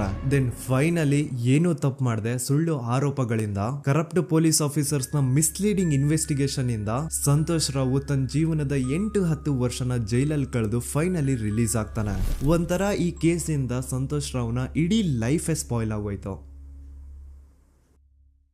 ಈಗ ಸಂತೋಷ್ ರಾವ್ ರಿಯಲ್ ಆರೋಪಿ ಅಲ್ಲ ಅಂತ ಕೋರ್ಟ್ ಅಲ್ಲಿ ಪ್ರೂವ್ ಆಯ್ತು. ಹಾಗಿದ್ರೆ ರಿಯಲ್ ಆರೋಪಿ ಯಾರು? ಪೊಲೀಸ್ ಅವರು ಯಾಕೆ ಕೇಸಲ್ಲಿ ಇಷ್ಟೊಂದು ಅನ್ಫೇರ್ ಇನ್ವೆಸ್ಟಿಗೇಷನ್ ಮಾಡಿದ್ರು? ಯಾರ ರಿಯಲ್ ಹೆಸರನ್ನ ಮುಚ್ಚಿಡ್ಲಿಕ್ಕೆ ಪೊಲೀಸ್ ಆಫೀಸರ್ಸ್ ಈ ಒಂದು ಕೇಸಲ್ಲಿ ಸಂತೋಷ್ ರಾವ್ನ ಸಿಗ್ಹಾಕ್ಸಿದ್ರು? ಇದೆಲ್ಲ ಥಿಂಕ್ ಮಾಡ್ತಾ ಹೋದ್ರೆ ನೋಡಿ, ಆ ಊರಲ್ಲಿ ಆ ಪೊಲೀಸ್ ಆಫೀಸರ್ಸ್ಗೆ ಲಂಚ ಕೊಡೋಷ್ಟು, ಒಂದು ಪೊಲೀಸ್ ಇನ್ವೆಸ್ಟಿಗೇಷನ್ ನ ಸ್ಟಾಪ್ ಮಾಡೋಷ್ಟು ಅಥವಾ ಇನ್ವೆಸ್ಟಿಗೇಷನ್ ನ ಮಿಸ್ಲೀಡ್ ಮಾಡೋಷ್ಟು ಇನ್ಫ್ಲುಯೆನ್ಸ್ ಆಗ್ಲಿ, ಪವರ್ ಆಗ್ಲಿ ಅಥವಾ ಮನಿ ಆಗ್ಲಿ ಊರಿನ ಗೌಡ್ರು ಹತ್ರ ಮಾತ್ರ ಇದ್ದಿದ್ದು. ಸೊ ಈಗ ಸಂಶಯದ ಮುಳ್ಳು ಗೌಡ್ರು ಕಡೆ ತಿರುಗುತ್ತಾ. ನೋಡಿ, ಪೊಲೀಸ್ ಅವರು ಸುಮ್ನೆ ಸಂತೋಷ್ ರಾವ್ನ ನಾರಾಯಣ ಹಾಗೂ ಯಮುನಾ ಕೇಸಲ್ಲಿ ಫಿಟ್ ಮಾಡಿದ್ರು. ಈಗ ಆ ಒಂದು ಕೊಲೆ ಪ್ರಕರಣಕ್ಕೂ ಸಂತೋಷ್ ರಾವ್ಗೂ ಏನು ಸಂಬಂಧನೇ ಇರ್ಲಿಲ್ಲ. ಹಂಗೆ ಥಿಂಕ್ ಮಾಡಿ, ನಾರಾಯಣ ಸತ್ರೆ ಅಥವಾ ಅವನ ತಂಗಿ ಯಮುನಾ ಸತ್ರೆ ಯಾರಿಗ ಅಡ್ವಾಂಟೇಜ್ ಆಗುತ್ತೆ? ಊರಿನ ಗೌಡ್ರಿಗೆ, ಯಾಕಂದ್ರೆ ಅವ್ರಿಗೆ ಜಮೀನ್ ಸಿಗುತ್ತಾ. ಸೊ ಈಗ ನಾರಾಯಣ ಹಾಗೂ ಯಮುನಾ ಕೇಸಲ್ಲಿ ಸಂತೋಷ್ ರಾವ್ ಆರೋಪಿ ಅಲ್ಲ ಅಂತ ಪ್ರೂವ್ ಆದ್ಮೇಲೆ ಹಾಗಿದ್ರೆ ಆ ಕೊಲೆ ಮಾಡ್ದವ್ರು ಯಾರು ಅಂತ ಹಾಗೆ ಥಿಂಕ್ ಮಾಡಿದ್ರೆ ಗಿರೀಶ್ ಮುಟ್ಟಣ್ಣನವರಿಗೆ ಆ ಊರಿನ ಗೌಡ್ರ ಮೇಲೆ ಡೌಟ್ ಬರುತ್ತೆ. ಅದೇ ಒಂದು ಡೌಟ್ ಅಲ್ಲಿ ಗಿರೀಶ್ ಮುಟ್ಟಣ್ಣನವರು ಮಹೇಶ್ ತಿಮ್ರೊಡ್ಡಿ ಅಂತ ಇನ್ನೊಬ್ರ ಜೊತೆ ಸೇರ್ಕೊಂಡು ಈ ಹಿಂದೆ ಆ ಒಂದು ಊರಲ್ಲಿ ಆ ಧರ್ಮಸ್ಥಳದಲ್ಲಿ ಈ ಊರಿನ ಗೌಡ್ರು ಯಾವ್ದ್ಯಾವ್ದೆಲ್ಲ ಕ್ರೈಮ್ ಗಳು ಮಾಡಿದಾರೆ ಅಂತ ಊರಿನ ಜನರಿಂದ ತಿಳ್ಕೊತಾರ. ನಂತರ ಆ ಊರಿನ ಜನ ಯಾವ್ದ್ಯಾವ್ದೆಲ್ಲ ಮ್ಯಾಟರ್ಸ್ ಹೇಳಿದ್ರು ಆ ಕೇಸ್ ಫೈಲ್ಸ್ ನೆಲ್ಲ ತಿರುಗಿಸಿ ಮುರುಗಿಸಿ ನೋಡಿದಾಗ ನೀವು ನಂಬಲ್ಲ, ಸೌಜನ್ಯ ಕೇಸ್ ಏನೇನು ಅಲ್ಲ, ಅದಕ್ಕಿಂತ ಭೀಕರ ಕೊಲೆಗಳು ಧರ್ಮಸ್ಥಳದಲ್ಲಿ ಆಗಿವೆ ಅಂಡ್ ಎಲ್ಲಾ ಕೊಲೆಗಳ ಹಿಂದೆ ಗೌಡ್ರು ಕುಟುಂಬದ್ದೇ ಕೈ ಇದೆ ಅಂತ ಎದ್ದು ಕಾಣಿಸುತ್ತೆ. 1977 ವೇದಾವಲ್ಲಿ ಕೇಸ್. ಅಂಡ್ ಈ ಒಂದು ಪ್ರೈವೇಟ್ ಸ್ಕೂಲು ಬೇರೆ ಯಾರ್ದು ಅಲ್ಲ, ಆ ಗೌಡ್ರು ಕುಟುಂಬದ. ಈ ಸ್ಕೂಲ್ ಅಲ್ಲಿ 1977 ಅಲ್ಲಿ ವೇದಾವಲ್ಲಿ ಅಂತ ಒಬ್ರು ಟೀಚರ್ ವರ್ಕ್ ಮಾಡ್ತಿರ್ತಾರ.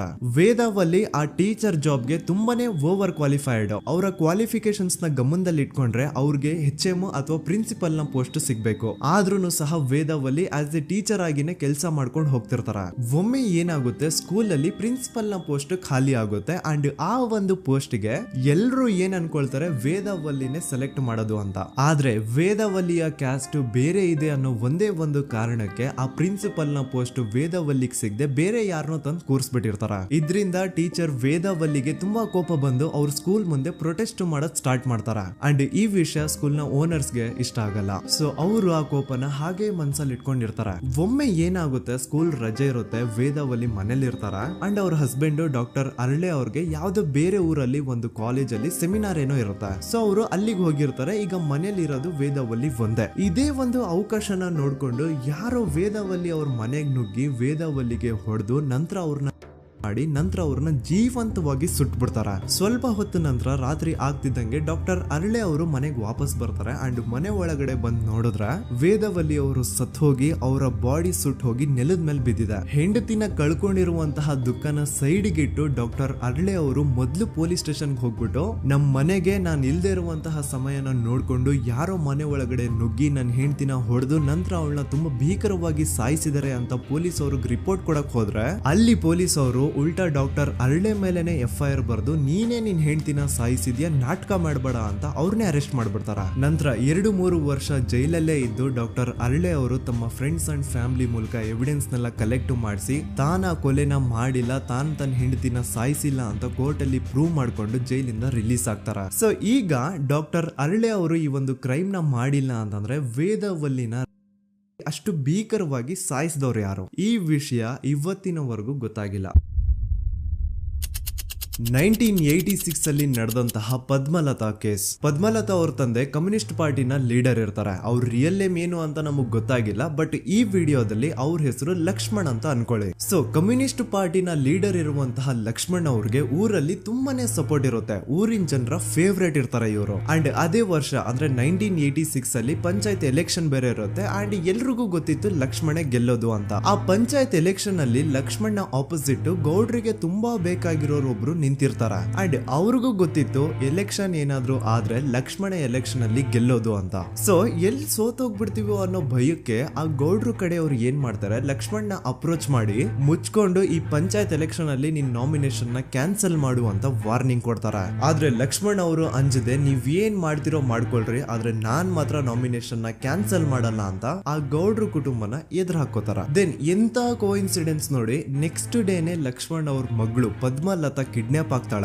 ಸುಮಾರು 56 ದಿನ ಅವಳನ್ನ ಯಾರೋ ಕಿಡ್ನಾಪ್ ಮಾಡ್ತಾರೆ ಅಂಡ್ ಆ 56 ದಿನ ಡೈಲಿ ಅವಳನ್ನ ಶೋಷಣೆ ಕೂಡ ಮಾಡ್ತಾರ. ನಂತರ 56 ದಿನ ಆದ್ಮೇಲೆ ಪದ್ಮಲತನ ಬಾಡಿ ನೇತ್ರಾವತಿ ನದಿಲಿ ತೇಲ್ತಾ ಸಿಗುತ್ತಾ. ಆಸ್ ಎಕ್ಸ್ಪೆಕ್ಟೆಡ್ ಈ ಕೇಸಲ್ಲೂ ಪೊಲೀಸ್ ಅವ್ರ ಕಡೆಯಿಂದ ಪ್ರಾಪರ್ ಇನ್ವೆಸ್ಟಿಗೇಷನ್ ಆಗಲ್ಲ ಅಂಡ್ ಯಾರ್ ಪದ್ಮಲತನ ಕಿಡ್ನಾಪ್ ಮಾಡಿದ್ರು, ಯಾರು ಅವಳನ್ನ 15 ದಿನವರೆಗೂ ಶೋಷಣೆ ಮಾಡಿ ನಂತರ ಅವಳನ್ನ ಅಷ್ಟು ಭೀಕರವಾಗಿ ಸಾಯಿಸಿದ್ರು ಅಂತ ಇವತ್ತಿನ ದಿನದವರೆಗೂ ಗೊತ್ತಾಗಿಲ್ಲ.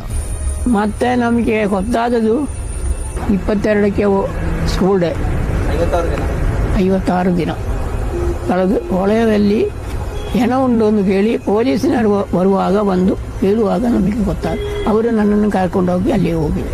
ಇನ್ನೊಂದು ಲಾಸ್ಟ್ ಕೇಸ್ ಇದೆ, ಇದು ಅರ್ಲಿ 2000 ಅಲ್ಲಿ ನಡೆದಿರೋದು. ಇವ್ರದ್ದು ಅಷ್ಟಾಗಿ ಡೀಟೇಲ್ಸ್ ನಾನು ಹೇಳಲ್ಲ, ಜಸ್ಟ್ ಮೇಲ್ ಹೇಳ್ತೀನಿ. 2000 ಇಸ್ವಿಯಲ್ಲಿ ಧರ್ಮಸ್ಥಳದಲ್ಲಿ 2 ಫಿನಾನ್ಸ್ ಬ್ಯಾಂಕ್ ಇರ್ತಾವೆ. ಒಂದು ಅಗೇನ್ ರಿಯಲ್ ನೇಮ್ ತಗೊಳ್ಳೋದು ಬೇಡ, ಲೈಕ್ ಜಸ್ಟ್ ಸಹಕಾರ ಗ್ರಾಮೀಣ ಬ್ಯಾಂಕ್ ಅನ್ಕೊಳ್ಳಿ. ಅಂಡ್ ಇನ್ನೊಂದು ಬಂದ್ಬಿಟ್ಟು ಫೈನಾನ್ಸ್ ಪ್ರೈವೇಟ್ ಲಿಮಿಟೆಡ್ ಬಂದು ಗೌಡ್ರು ಕುಟುಂಬ ಅವ್ರಿಗೆ ಸೇರಿದ್ದು. ಆ ಕಡೆ ಇವ್ರ ಆಪೋಸಿಟ್ ಏನದು ಗ್ರಾಮೀಣ ಬ್ಯಾಂಕ್ ಇತ್ತು, ಅದರಲ್ಲಿ ಒಬ್ಬ ಮ್ಯಾನೇಜರು ಬಡವ್ರಿಗೆ ಸಹಾಯ ಆಗ್ಲಿ ರೈತರಿಗೆ ಸಹಾಯ ಆಗ್ಲಿ ಅಂತ ತುಂಬಾ ಕಡಿಮೆ ಬಡ್ಡಿಗೆ ಲೋನ್ ಕೊಡ್ತಿರ್ತಾನೆ. ಇದ್ರಿಂದಾಗಿ ಧರ್ಮಸ್ಥಳದಲ್ಲಿ ಆಲ್ಮೋಸ್ಟ್ ಎಲ್ಲಾ ಕಸ್ಟಮರ್ಸ್ ಆ ಗ್ರಾಮೀಣ ಬ್ಯಾಂಕ್ ಕಡೆಗೆ ಹೋಗ್ತಿರ್ತಾರೆ, ಪ್ರೈವೇಟ್ ಲಿಮಿಟೆಡ್ ಕಡೆಗೆ ಯಾರು ಬರ್ತಿರಲ್ಲ. ಇದ್ರಿಂದ ಗೌಡ್ರಿಗೆ ಲಾಸ್ ಆಗ್ತಿರುತ್ತ. ಸೊ ಅವ್ರೇನ್ ಮಾಡ್ತಾರೆ, ಆ ಗ್ರಾಮೀಣ ಬ್ಯಾಂಕ್ ನ ಮ್ಯಾನೇಜರ್ ಏನಿದ್ನೋ ಅವನ್ಗೆ ಒಂದು ಸ್ವೀಟ್ ವಾರ್ನಿಂಗ್ ಕೊಡ್ತಾರ. ಮುಚ್ಕೊಂಡು ಇನ್ಮೇಲೆ ಇಂದ ನಿನ್ ಲೋನ್ಸ್ ಕೊಡೋದನ್ನ ನಿಲ್ಸ್ಬಿಡು, ಇನ್ ಕೇಸ್ ಲೋನ್ ಕೊಟ್ರು ನಾವ್ ಯಾವ ಇಂಟ್ರೆಸ್ಟ್ ರೇಟ್ ಗೆ ಲೋನ್ ನ ಕೊಡ್ತಾ ಇದೀವೋ ಅದೇ ರೇಟ್ ಗೆ ನೀನು ಕೊಡುವ ಅಂತ ಫೋರ್ಸ್ ಮಾಡ್ತಾರ.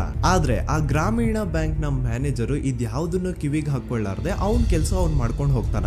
ದೆನ್ ಸಡನ್ಲಿ ಒಂದು ದಿನ ಬ್ಯಾಂಕ್ ಮ್ಯಾನೇಜರ್ ನ ಹೆಂಡತಿನ ಮನೆ ಒಳಗಡೆನೆ ನುಗ್ಗಿ ಯಾರು ಮಾಡಿ ತುಂಬಾ ಭೀಕರವಾಗಿ ಸಾಯಿಸ್ಬಿಡ್ತಾರ. ಇದರ ರಿಗಾರ್ಡಿಂಗ್ ಆ ಬ್ಯಾಂಕ್ ಮ್ಯಾನೇಜರ್ ಪೊಲೀಸ್ ಸ್ಟೇಷನ್ ಅಲ್ಲಿ ಕಂಪ್ಲೇಂಟ್ ಕೊಡಕ್ ಹೋದ್ರೆ ಪೊಲೀಸ್ ಅವರು ಉಲ್ಟಾ ಆ ಬ್ಯಾಂಕ್ ಮ್ಯಾನೇಜರ್ ಹೆಸರಲ್ಲೇ FIR ಬರ್ದು ನೀನೇ ನಿನ್ ಹೆಂಡತಿನ ಸಾಯಿಸಿದ್ಯಾ ಅಂತ ಅವನ್ನೇ ಅರೆಸ್ಟ್ ಮಾಡ್ಬಿಡ್ತಾರ. ನಂತರ 1-2-3 ವರ್ಷ ಆ ಬ್ಯಾಂಕ್ ಮ್ಯಾನೇಜರ್ ಜೈಲಲ್ಲಿ ಇರ್ತಾನೆ. ಅದಾದ್ಮೇಲೆ ಅವನ ಕ್ರೈಮ್ ನ ಮಾಡಿಲ್ಲ ಅಂತ ಕೋರ್ಟ್ ಅಲ್ಲಿ ಪ್ರೂವ್ ಆಗುತ್ತೆ. ಆದ್ರೆ ರಿಯಲ್ ಕ್ರೈಮ್ ಮಾಡಿದವರು ಯಾರು ಅಂತ still it's A question mark. And ಇನ್ನೊಂದು ನಾರಾಯಣ ಅಂಡ್ ಯಮುನಾ ಕೇಸ್ ಬಗ್ಗೆ ಅಂತೂ ನಾನು ಆಗ್ಲೇ ನಿಮ್ಗೆ ಎಕ್ಸ್ಪ್ಲೇನ್ ಮಾಡಿದೆ. ಸೊ ಎಂತಹ ಕೋ ಇನ್ಸಿಡೆಂಟ್ಸ್ ಗಳು ನೋಡಿ, ಯಾರೆಲ್ಲ ಆ ಧರ್ಮಸ್ಥಳದಲ್ಲಿ ಗೌಡ್ರು ಕುಟುಂಬನ ಎದುರಾಕೊಂಡಿದಾರೋ ಅವ್ರ ಜೀವನದಲ್ಲಿ ಏನೋ ಒಂದು ತುಂಬಾ ದೊಡ್ಡ ದುರಂತ ನಡೆದು ಹೋಗುತ್ತಾ. ಅಂಡ್ ಸರ್ಪ್ರೈಸಿಂಗ್ಲಿ ಅವ್ರ ಕೇಸಲ್ಲಿ ಪೊಲೀಸ್ ಅವ್ರ ಕಡೆಯಿಂದ ಪ್ರಾಪರ್ ಇನ್ವೆಸ್ಟಿಗೇಷನ್ ಆಗಲ್ಲ. ಅಂಡ್ ಯಾರ ಆ ಕ್ರೈಮ್ ನ ಮಾಡಿದ್ರು ಅಂತ ಯಾವತ್ತೂ ಹೊರಗೆ ಬರೋದೇ ಇಲ್ಲ. ಸೊ ಈ ಗೌಡ್ರು ಕುಟುಂಬದವರು ಧರ್ಮಸ್ಥಳದಲ್ಲಿ ಬೇಜನ್ ಕರ್ಮಕಾಂಡಗಳನ್ನ ಮಾಡಿದ್ದಾರೆ. ಅಂಡ್ ಅವ್ರ ಪವರ್ ಅಂಡ್ ಅವ್ರಿಗಿರುವಂತಹ ಇನ್ಫ್ಲೂಯೆನ್ಸ್ ಇಂದ ಆ ಎಲ್ಲಾ ಕೇಸ್ ನ ಮುಚ್ಚಾಕಿದ್ದಾರೆ ಅಂತ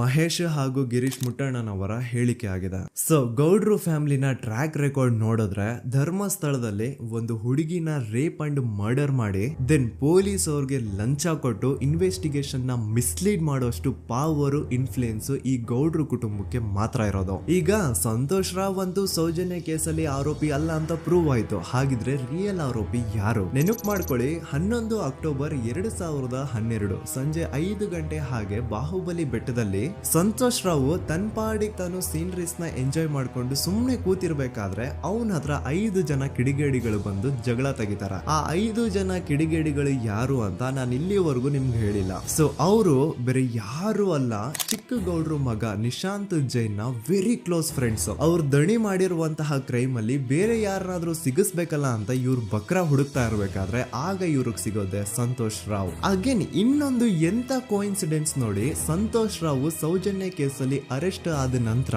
ಚಿಕ್ಕ ಗೌಡ್ರು ಮಗ ನಿಶಾಂತ್ ಜೈನ್ ದೇಶನೇ ಬಿಟ್ಟು ಹೋಗ್ಬಿಡ್ತಾನೆ. ಈ ಕೇಸಲ್ಲಿ ಚಿಕ್ಕ ಗೌಡ್ರು ಮಗ ಇನ್ವಾಲ್ವ್ಮೆಂಟ್ ಇದೆ ಅಂತ ಯಾರಿಗೂ ಡೌಟೇ ಬರ್ತಾ ಇರ್ಲಿಲ್ಲ. ಡೌಟ್ ಯಾವಾಗ ಬಂತು ಅಂದ್ರೆ ಆ 5 ಜನ ಕಿಡಿಗೇಡಿಗಳು ಯಾರು ಸಂತೋಷ್ನ ಈ ಒಂದು ಕೇಸಲ್ಲಿ ಸಿಗಾಕ್ಸಿದ್ರು ಆ 5 ಜನರಲ್ಲಿ ಒಬ್ಬ ರವಿ ಪೂಜಾರಿ ಅಂತಾನು ಇರ್ತಾನೆ. ಅವನ್ಗೆ ತಾನು ತಪ್ಪು ಮಾಡಿದೀನಿ ಅಂತ ಗಿಲ್ಟ್ ಕಾಡುತ್ತೋ ಅಥವಾ ಬೇರೆ ಏನೋ ಗೊತ್ತಿಲ್ಲ, ಆದ್ರೆ ಅವನೇ ಸ್ವತಃ ಪೊಲೀಸ್ ಅವ್ರ ಹತ್ರ ಹೋಗ್ಬಿಟ್ಟು ಸೌಜನ್ಯ ಕೇಸಲ್ಲಿ ನಿಜವಾದ ಆರೋಪಿ ಸಂತೋಷ್ ಅಲ್ಲ ಕಂಡ್ರು, ಅವನ್ನ ಸುಮ್ನೆ ಸಿಗಾಕ್ಸಿರೋದಷ್ಟೇ, ನಿಜವಾದ ಆರೋಪಿಗಳು ಚಿಕ್ಕ ಗೌಡ್ರು ಮಗ ನಿಶಾಂತ್ ಜೈನ್ ಅಂಡ್ ಅವನ್ ಫ್ರೆಂಡ್ಸ್ ಸೂರಜ್, ಕಿರಣ್ ಅಂಡ್ ಕಣ್ಮಣಿ ಅಂತ. ಈ ಎಲ್ಲಾ ವಿಷಯನ ರವಿ ಪೂಜಾರಿ ಪೊಲೀಸ್ ಅವ್ರಿಗೆ ತಿಳಿಸ್ತಾನೆ. ಅಗೇನ್ ಎಂತ ಒಂದು ಕೋಇನ್ಸಿಡೆನ್ಸ್ ನೋಡಿ, ಈ ವಿಷಯಗಳನ್ನ ಊರಿನ ಜನರು ಮುಂದೆ ಹೇಳಿದಂತಹ ರವಿ ಪೂಜಾರಿ ಆಕಸ್ಮಿಕವಾಗಿ ಸತ್ ಹೋಗ್ಬಿಡ್ತಾನೆ. ಇವನು ಹೇಳಿದ್ದು ನಿಜ ಅಂತ ಜನರಿಗೆ ಯಾವಾಗ ಕನ್ಫರ್ಮ್ ಆಗುತ್ತೆ ಅಂದ್ರೆ ಸೌಜನ್ಯಗೆ ತುಂಬಾ ಹತ್ರವಾದವ್ರು ಒಬ್ರು ಯಶೋಧ ಅನ್ನೋರು ಕೋರ್ಟ್ ಅಲ್ಲಿ ಬಂದ್ಬಿಟ್ಟು ಸೌಜನ್ಯ ಕೊಲೆ ಆಗಿದ್ದ ದಿನ ಆ ಒಂದು ಸ್ಪಾಟ್ ಅಲ್ಲಿ ನಾನು ಈ 3 ಜನರನ್ನ ನೋಡಿದ್ದೆ ಅಂತ ಸಾಕ್ಷಿ ಹೇಳ್ತಾರೆ. ಈಗ ಎಲ್ಲಾ ಡಾಟ್ಸ್ ನ ಕನೆಕ್ಟ್ ಮಾಡ್ತಾ ಹೋದ್ರೆ ಸೌಜನ್ಯ ಕೇಸ್ ಒಂದೇ ಅಲ್ಲ, ನಾರಾಯಣ ಹಾಗೂ ಯಮುನಾ ಕೇಸಲ್ಲೂ, ವೇದವಲ್ಲಿ ಕೇಸಲ್ಲೂ, ಆ ಬ್ಯಾಂಕ್ ಮ್ಯಾನೇಜರ್ ನ ಕೇಸಲ್ಲೂ ಹಾಗೂ ಪದ್ಮಲತಾ ಕೇಸಲ್ಲೂ ಸೀದಾ ಡೈರೆಕ್ಟ್ ಡೌಟ್ ಬರೋದೆ ಊರಿನ ಗೌಡ್ರ ಮೇಲೆ. I really want to appreciate Kudla rampage YouTube channel, third eye YouTube channel, Girish ಮುಟ್ಟಣ್ಣನವರು ಸರ್ ಹಾಗೂ ಮಹೇಶ್ ಅವರು ಅಂಡ್ ಆಲ್ ಅದರ್ಸ್. ಇವರ ಕಾನ್ಸ್ಟೆಂಟ್ ಎಫರ್ಟ್ಸ್ ಇಂದಾನೆ ಸತ್ಯ ಏನಂತ 1 by 1 ಹೊರಗೆ ಬರ್ತಿದೆ and they are trying their level best to catch real criminals. At present Soujanya case ಬಗ್ಗೆ ಅಪ್ಡೇಟ್ ಏನು ಅಂತಂದ್ರೆ ಹೈಕೋರ್ಟ್ ವರೆಗೂ ಈ ಒಂದು ಕೇಸ್ ಹೋಗಿದೆ ಅಂಡ್ ಈ ಕೇಸಲ್ಲಿ ಈಗ ಇನ್ನೊಮ್ಮೆ ಮತ್ತೆ ಫ್ರೆಶ್ ಆಗಿ ರೀಇನ್ವೆಸ್ಟಿಗೇಷನ್ ಸ್ಟಾರ್ಟ್ ಆಗಬೇಕು ಅಂತ ಹೋರಾಟ ನಡೀತಿದೆ. ಸದುತ ಪ್ರಜೆಗಳೇ, ಇದಾಗಿತ್ತು ಸೌಜನ್ಯ ಕೇಸ್ ಬಗ್ಗೆ ನಮ್ಮ ಒಂದು ಡೀಟೇಲ್ಡ್ ವಿಡಿಯೋ. ಈ ವಿಡಿಯೋದಲ್ಲಿ ನನ್ನಿಂದ ಎಲ್ಲಾದ್ರೂ ಏನಾದ್ರೂ ಚಿಕ್ಕ ಪುಟ್ಟ ಇನ್ಫಾರ್ಮೇಶನ್ ಮಿಸ್ ಆಗಿದ್ರೆ ಅಥವಾ ಮಿಸ್ಟೇಕ್ ಆಗಿದ್ರೆ ಅದನ್ನ ದಯವಿಟ್ಟು ಕಮೆಂಟ್ ಸೆಕ್ಷನ್ ಅಲ್ಲಿ ಹೈಲೈಟ್ ಮಾಡಿ. ಈ ವಿಡಿಯೋ ಯಾವಾಗ ಯೂಟ್ಯೂಬ್ ಇಂದ ಡಿಲೀಟ್ ಆಗುತ್ತೋ ನನ್ಗಂತೂ ಗೊತ್ತಿಲ್ಲ. ಸೊ ಪ್ಲೀಸ್ ಆದಷ್ಟು ಬೇಗ ಇದನ್ನ ಎಲ್ಲಾ ಕಡೆ ಶೇರ್ ಮಾಡಿ. ಓಕೆ ಪ್ರಜೆಗಳೇ, ಇವತ್ತಿಗಿಷ್ಟು ಸಾಕು ಅನ್ಕೊಳ್ತೀನಿ. ನಾನು ನಿಮ್ಮ ದೂತ ಸಮೀರ್ MD. ಮತ್ತೆ ಸಿಗ್ತೀನಿ ನೆಕ್ಸ್ಟ್ ವಿಡಿಯೋದಲ್ಲಿ.